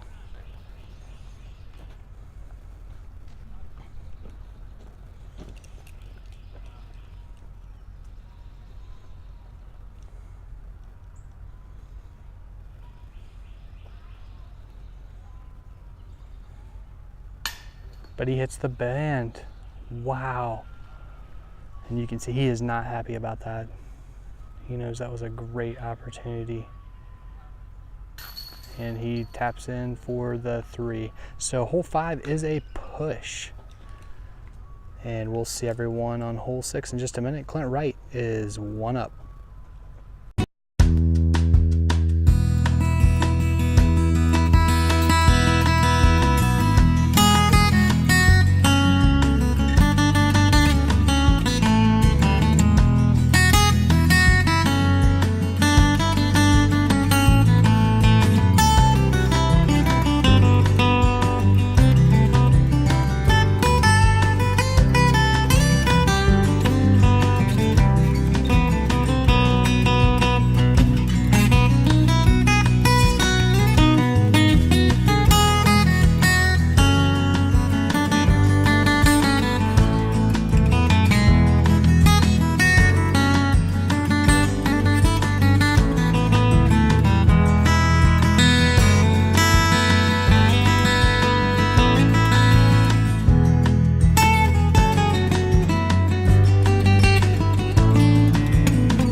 Okay, we're back. Hole 6. It's a par 3, 355 feet downhill. Clint Wright is 1 up and he has the tee.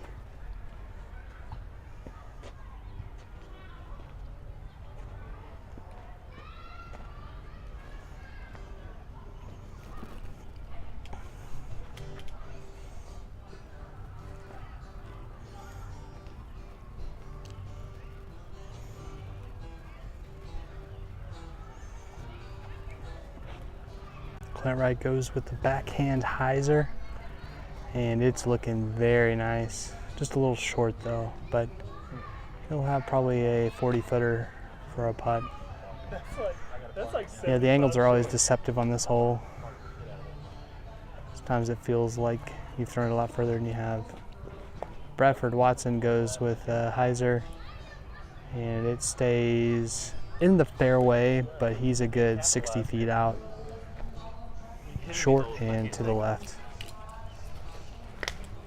So both of these gentlemen will have opportunities to try to lay up and tap in for a 3 to push this hole, it looks like.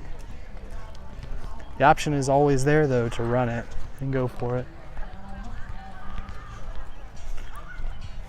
And some of the Mule Day festivities going on in the neighborhood just off of hole 6. Sounds like they have a live band, a big cookout, about 40 people. So that's a fun thing for. Okay, we're back. Hole 7 at Woodland Park. We're all square. Bradford Watson did win hole 6. So Bradford Watson has the tee.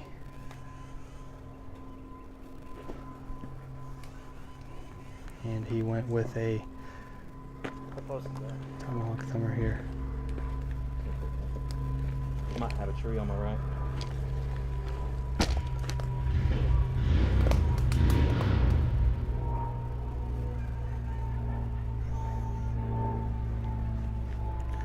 Clint Wright with a putter backhand shot has it nicely in there. Should be a clean look at it 2 for Clint Wright. It's been a close match so far. We've seen both of these guys keeping it tight, just like the other matches we had earlier this afternoon. The only match I did not see was Andrew Tester versus Darius Turrentine, but I heard that Andrew Tester won the match by 4, and then obviously the last 2 matches we had on the broadcast went to sudden death playoff holes. So far this one is staying even. Here's Bradford Watson with his second shot, hole 7.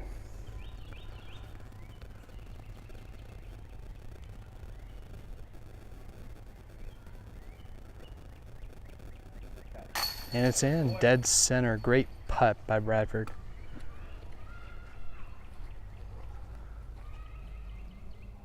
Clint Wright in. So hole 7 is a push. We're all square through 7. We'll see everyone at hole 8 in just a minute.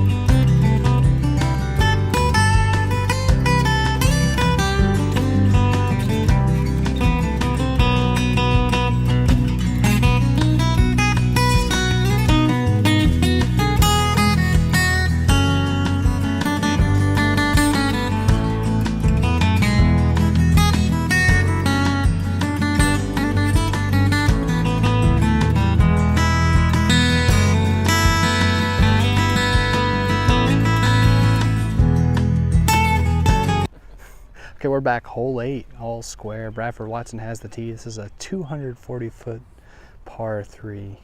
Road on the right is OB.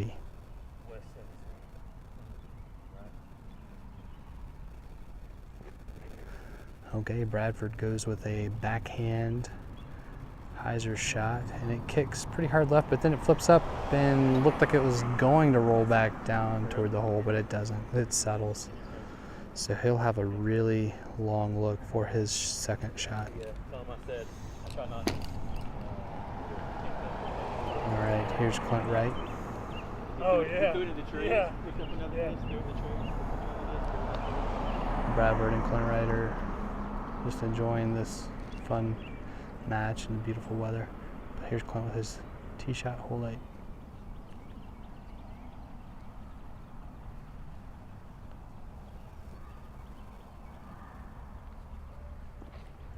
And he's also going with a backhand hyzer shot, skips off the road, and he's within 20 feet of the basket. He'll have a clean look at a 2. Try to take this hole on Bradford Watson.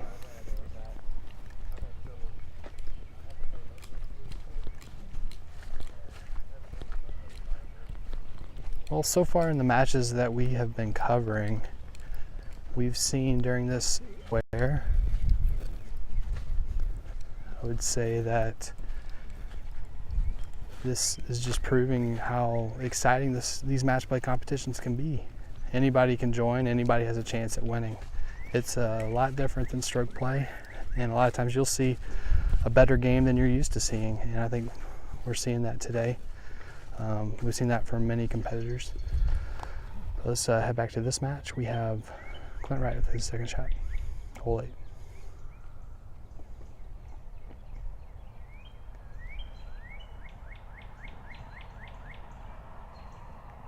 And he hits dead center chains. So the pressure is on Bradford Watson to hit this downhill putt from 18 feet.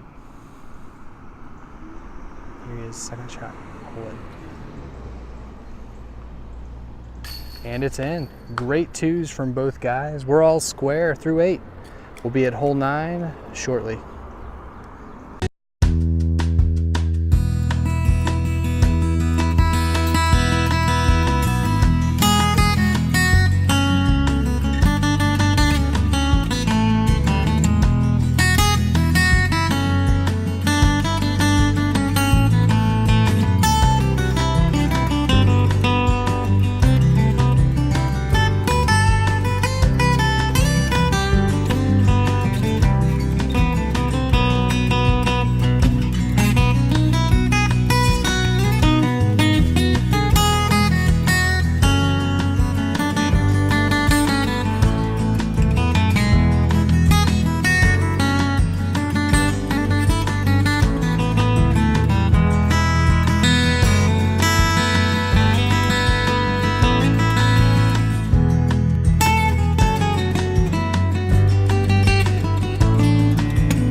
He goes with a big backhand hyzer within 3 feet of the basket. Great shot there by Bradford Watson. Probably the shot of the day out of all the matches we've covered. So Clint Wright steps up.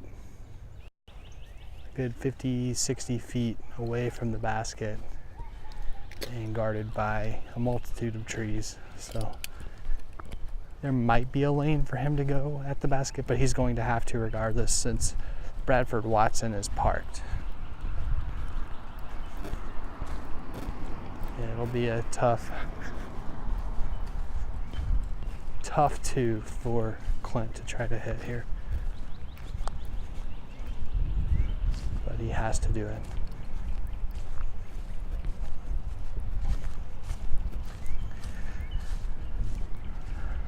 As we get to the last part of the 9th hole of this match, this is a good opportunity to mention that next week we have the quarterfinals of the U.S. Amateur Match Play Championships at Woodland Park,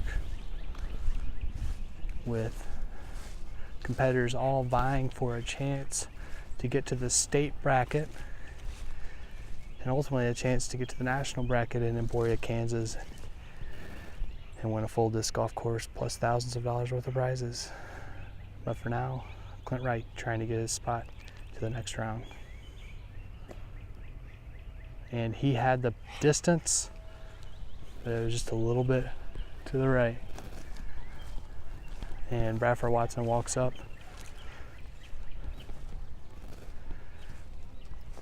Marks his disc.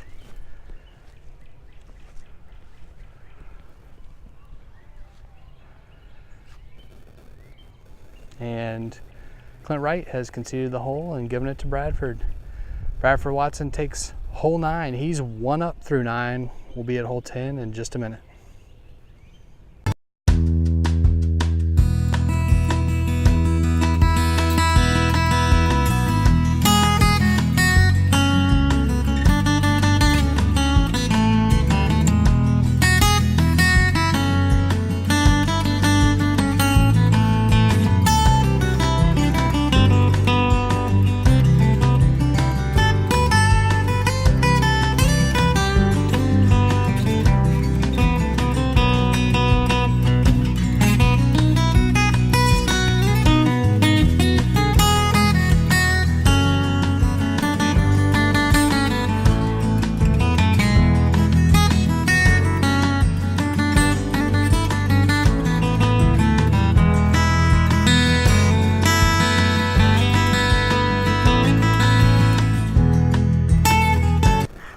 Okay, we're back, hole 10, par 4, 502 feet. Bradford Watson's 1 up. He has the tee. Here he is with his tee shot.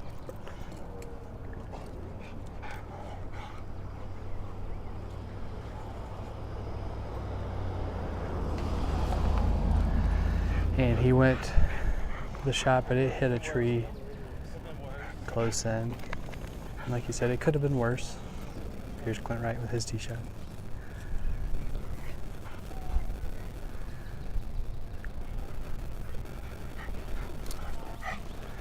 And he rips it. It gets around the tree, and it's a good way down the fairway. He'll have a great look for his second shot.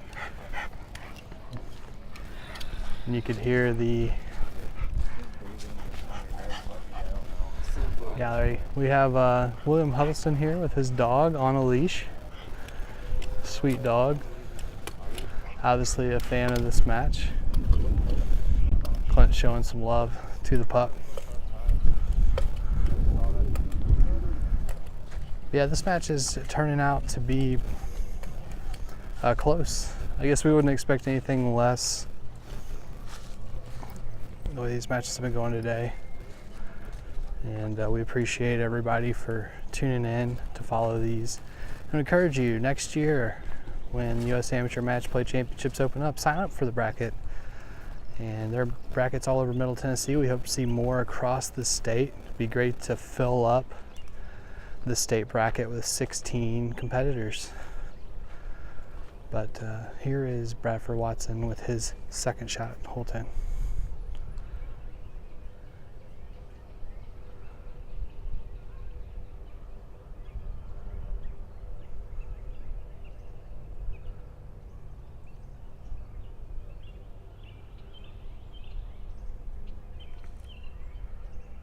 And he has a great shot there. Gets a little skip, and he'll actually have a long look at the basket for his third shot.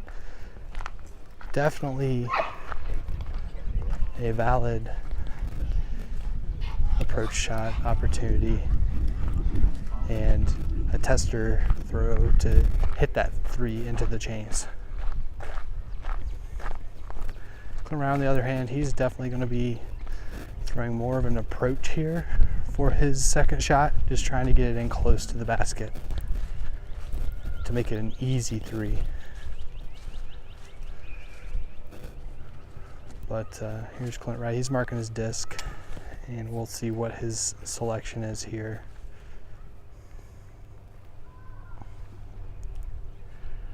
Looks like he's going to go with a backhand hyzer shot. And he does, and it is clean, and he's up within 15 feet of the basket. Great shot there by Clint Wright. So the pressure is on Bradford Watson. He has to run this in order to keep his lead in this match.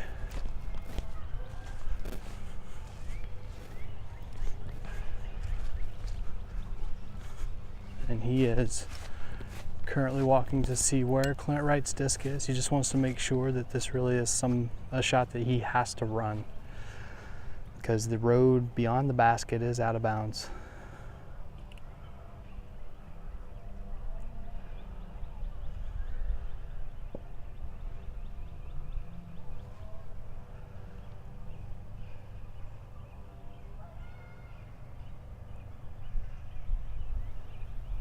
And he ran it.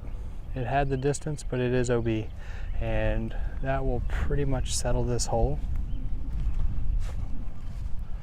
Not official yet, but Clint Wright walks up.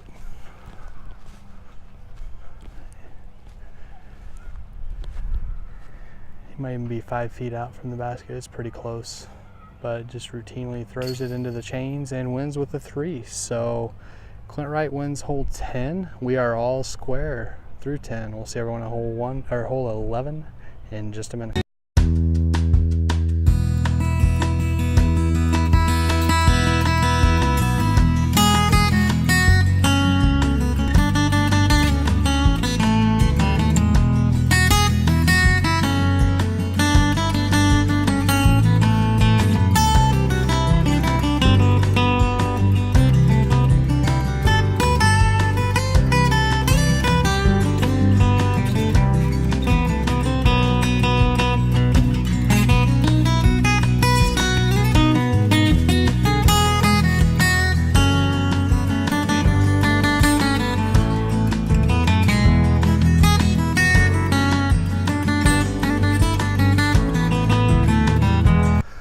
We're back hole 11. It's a par 3, 275 feet. Clint Wright has the tee, and here's his drive.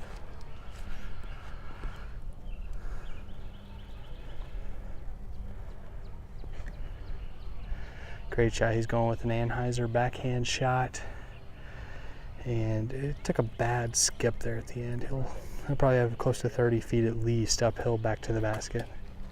Unfortunate bounce.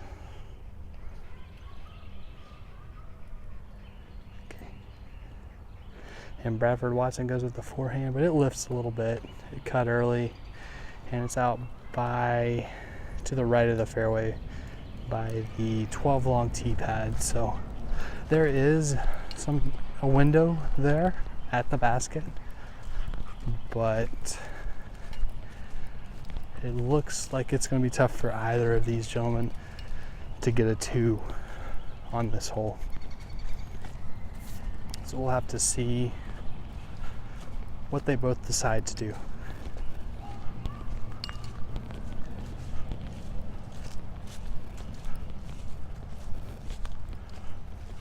Yeah, opposite ends of the fairway.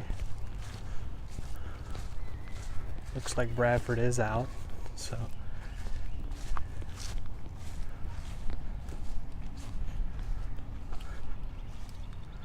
he will take the first shot. See if he can get it up close to the basket.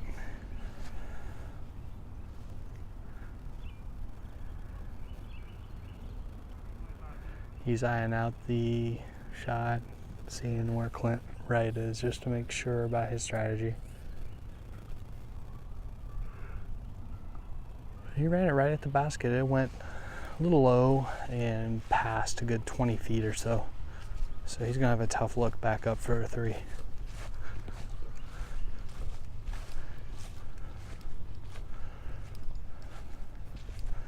Looks like Bradford's still out, so that must have been the reason he ran it. He felt that Clint Wright's drive was definitely within his range. Okay, so here's Clint Wright to win hole 11.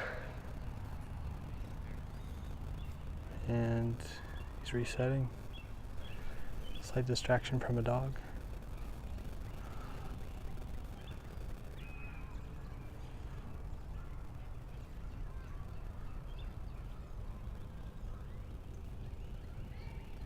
And center chains, great putt there and drive by Clint Wright. He gets a 2 on 11 and wins the hole. He's 1 up through 11. We'll see everyone on hole 12.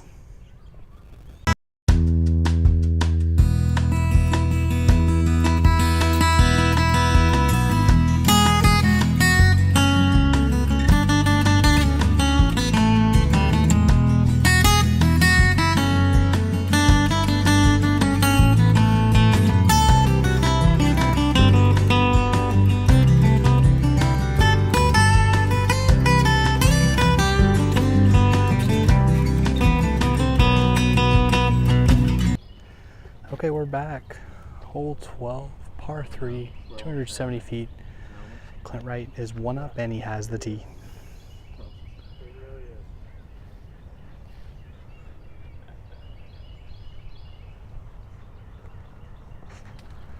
And he goes backhand down the right-hand corridor of the fairway. And it might be long in the road. It is tough to see. But Clint Wright looks like maybe he thinks it's safe. And Bradford Watson is taking it down the the left side of the fairway. And we're gonna have to see where Clint Wright's drive ended up. He seems maybe now to think that it went out of bounds. So we'll have to see what happens here. That could be an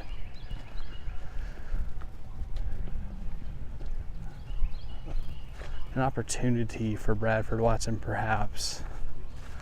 But I will say a lot of times when you go long on hole 12 and you end up out of bounds in the area where Clint Wright was, it's usually a fairly easy putt in for a 3 with the penalty. So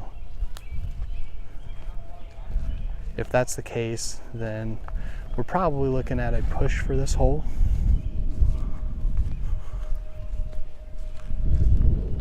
But we'll just have to see.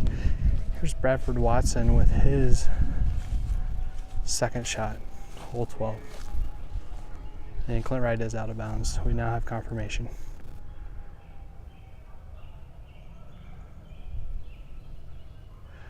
And Bradford has it right under the basket.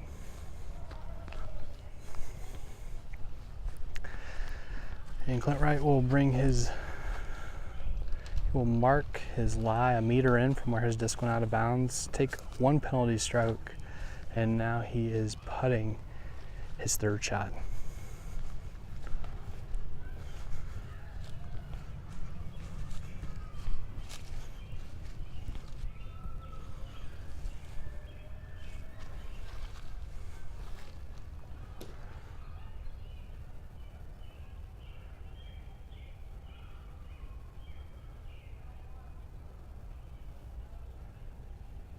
And it's a routine putt for him, in for a 3.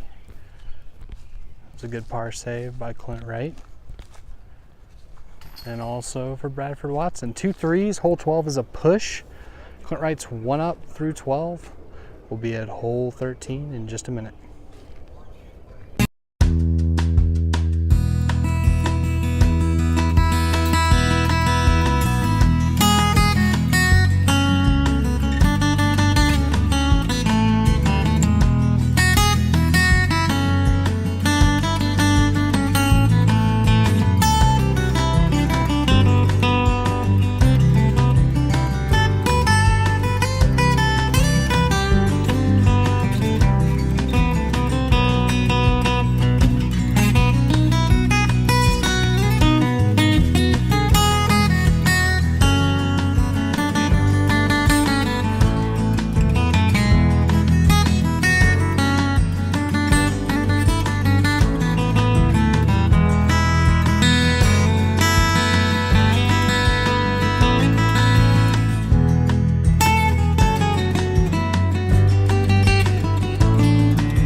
Okay, we're here at hole 13, par 3, 265 feet.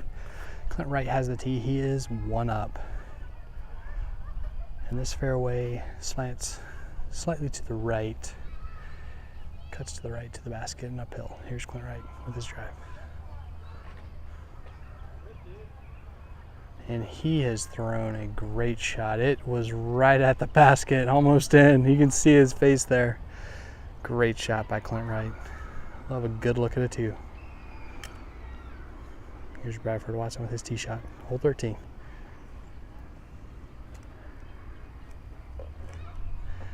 And he goes with a forehand, but it's high and it drops short.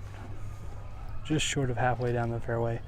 So he'll have a long shot to approach the basket on his second. See the new information board here at Woodland Park, donated by the Muletown Disc Golf Club. Check it out when you're here. The latest announcements will be on there for upcoming leagues and tournaments. Right now we have the Spring League every Saturday morning at 9 o'clock. Also doubles, random draw doubles every Tuesday at 5. And we'll slowly be getting the start time for that later as we get more sunlight in the day.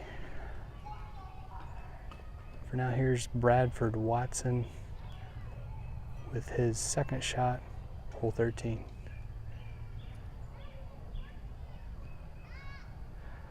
He throws a forehand, he gets around the trees, and he'll have a good look at the basket for his third shot.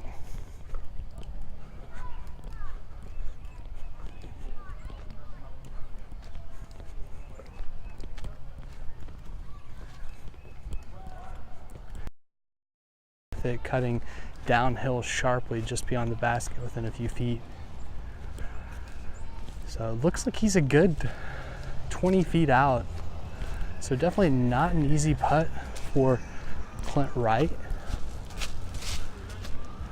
He has an option here to either try to win or lay up.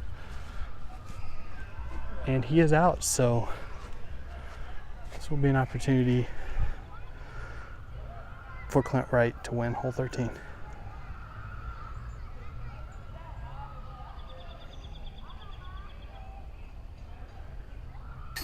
But he misses, it spits out. So fortunately for Clint Wright, it did not roll down the hill and end up far away. Bradford Watson with his third.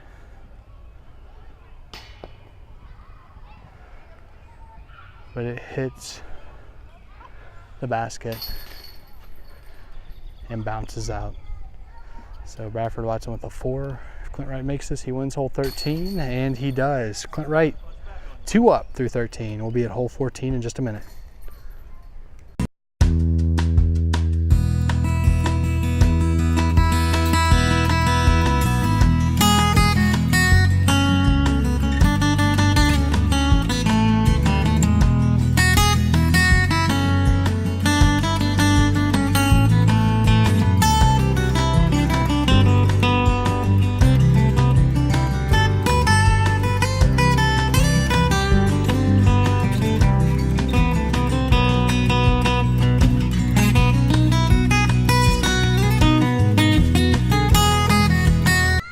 We're back hole 14, long par 4, goes down straight and then cuts hard right up the hill to the basket. Here's Clint Wright.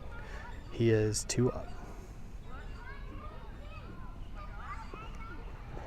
And he goes with a roller shot. And it stands up, it gets around the tree down the fairway, and he's in great position for his second shot. Great roller there by Clint Wright. You saw the reaction. He is pumped.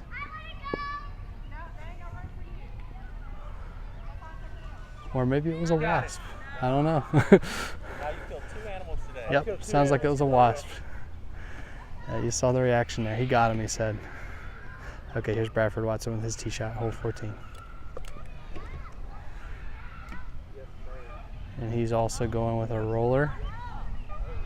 It's cutting a little farther right, but it looks like he's going to be in great shape there for his second shot. So he's taking the higher route, and Clint Wright's down in the lower portion of the fairway. So we'll have a little bit of split coverage here. Try to capture these guys in both of their lives as well as we can. But it was good to see both of them navigating this tee shot well. Most of the matches so far in this match play, we've seen at least one of the competitors have an unfortunate bounce or a hit on their tee shot on 14. It's not an easy tee shot, but it's definitely one of the more exciting and fun shots on the entire course.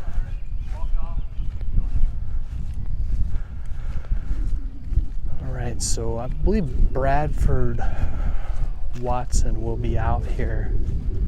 We'll have to see what he chooses to throw. There's a road out of bounds on the right side of this tree line up here. So if he does choose to throw a forehand, he'll have to keep that in mind. But he's played this hole many times and he's definitely aware of that challenge. So here's Bradford Watson with his second shot, hole 14.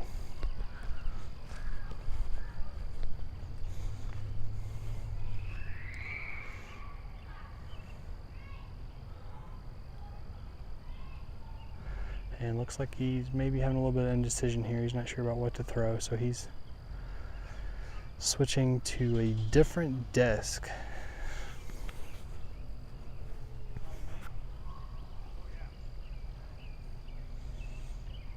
And he is going forehand.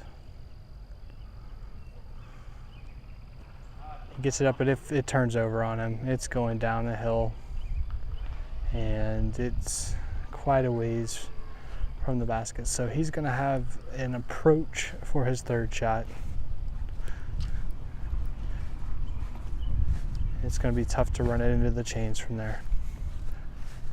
Okay, here's another opportunity for Clint Wright. If he can get it within circle one of the basket, I'd say he has a good chance of getting this hole on Bradford Watson, barring a miracle. But here is Clint Wright with his second shot, hole 14.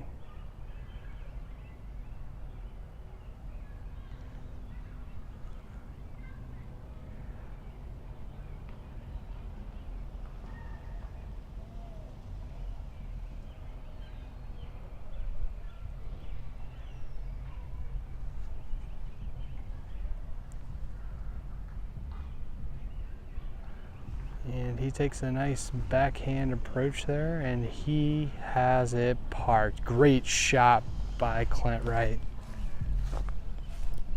It would appear that the odds are in his favor right now to get a 3 on this hole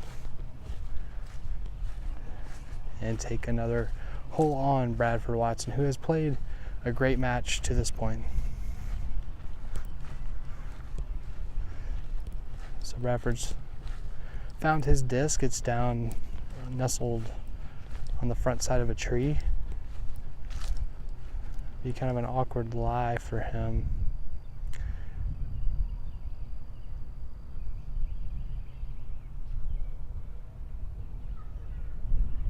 Let's see what he chooses to do. He's still looking. Appears that quite a few of these trees are blocking his path to the basket.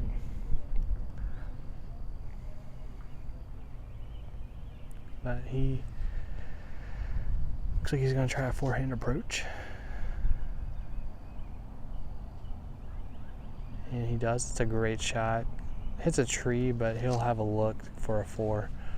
But if Clint Wright can clean up his third shot here and get it into the chains, that fourth shot will not be needed.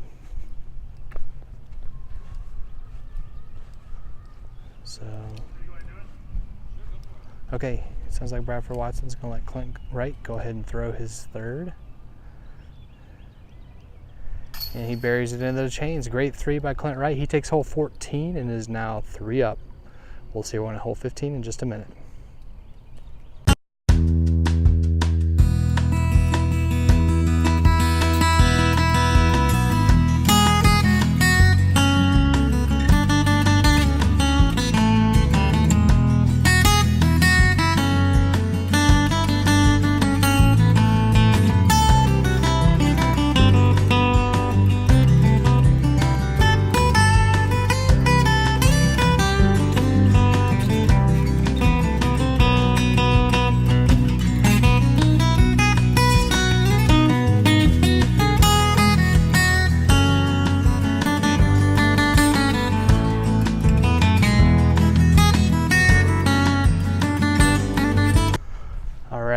at hole 15. It's a par 3, 225 feet. Clint Wright is now 3 up, and here's his tee shot.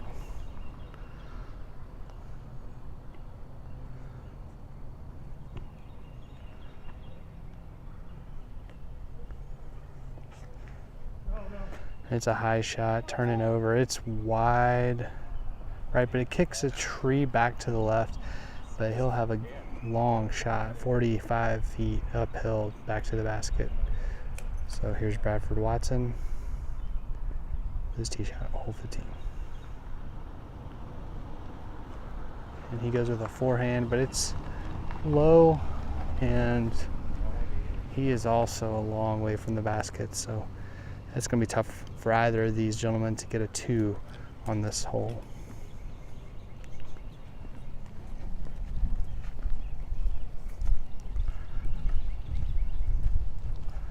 So hole 15 is always one of the more exciting holes on this course. It can provide some fun putts. As you can see, when you approach the basket from this direction, any disc that hits the basket, flips on its edge, has a high risk of rolling all the way back down into this ditch and quickly turning a birdie attempt into a bogey or worse. But that's usually more of a threat when you're maybe on the upper side of the basket. Here's Clint Wright with his second shot, hole 15. And he hits it. That's a great shot. So here's Bradford Watson. He has to hit this to continue the match.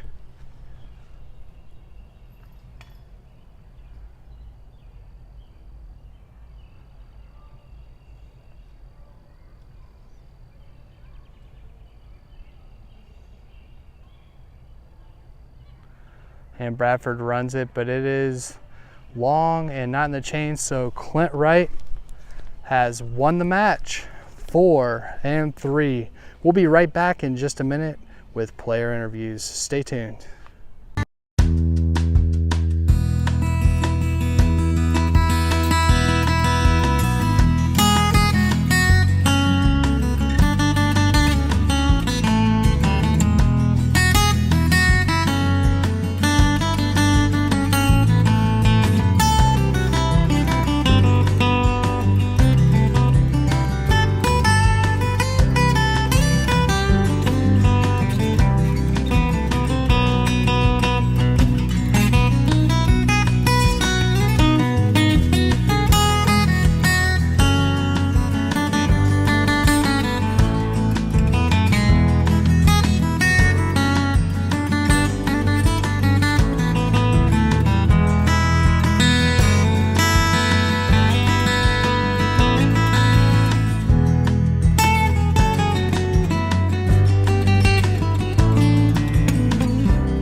We're here live with both Bradford Watson and Clint Wright. Guys, great match there.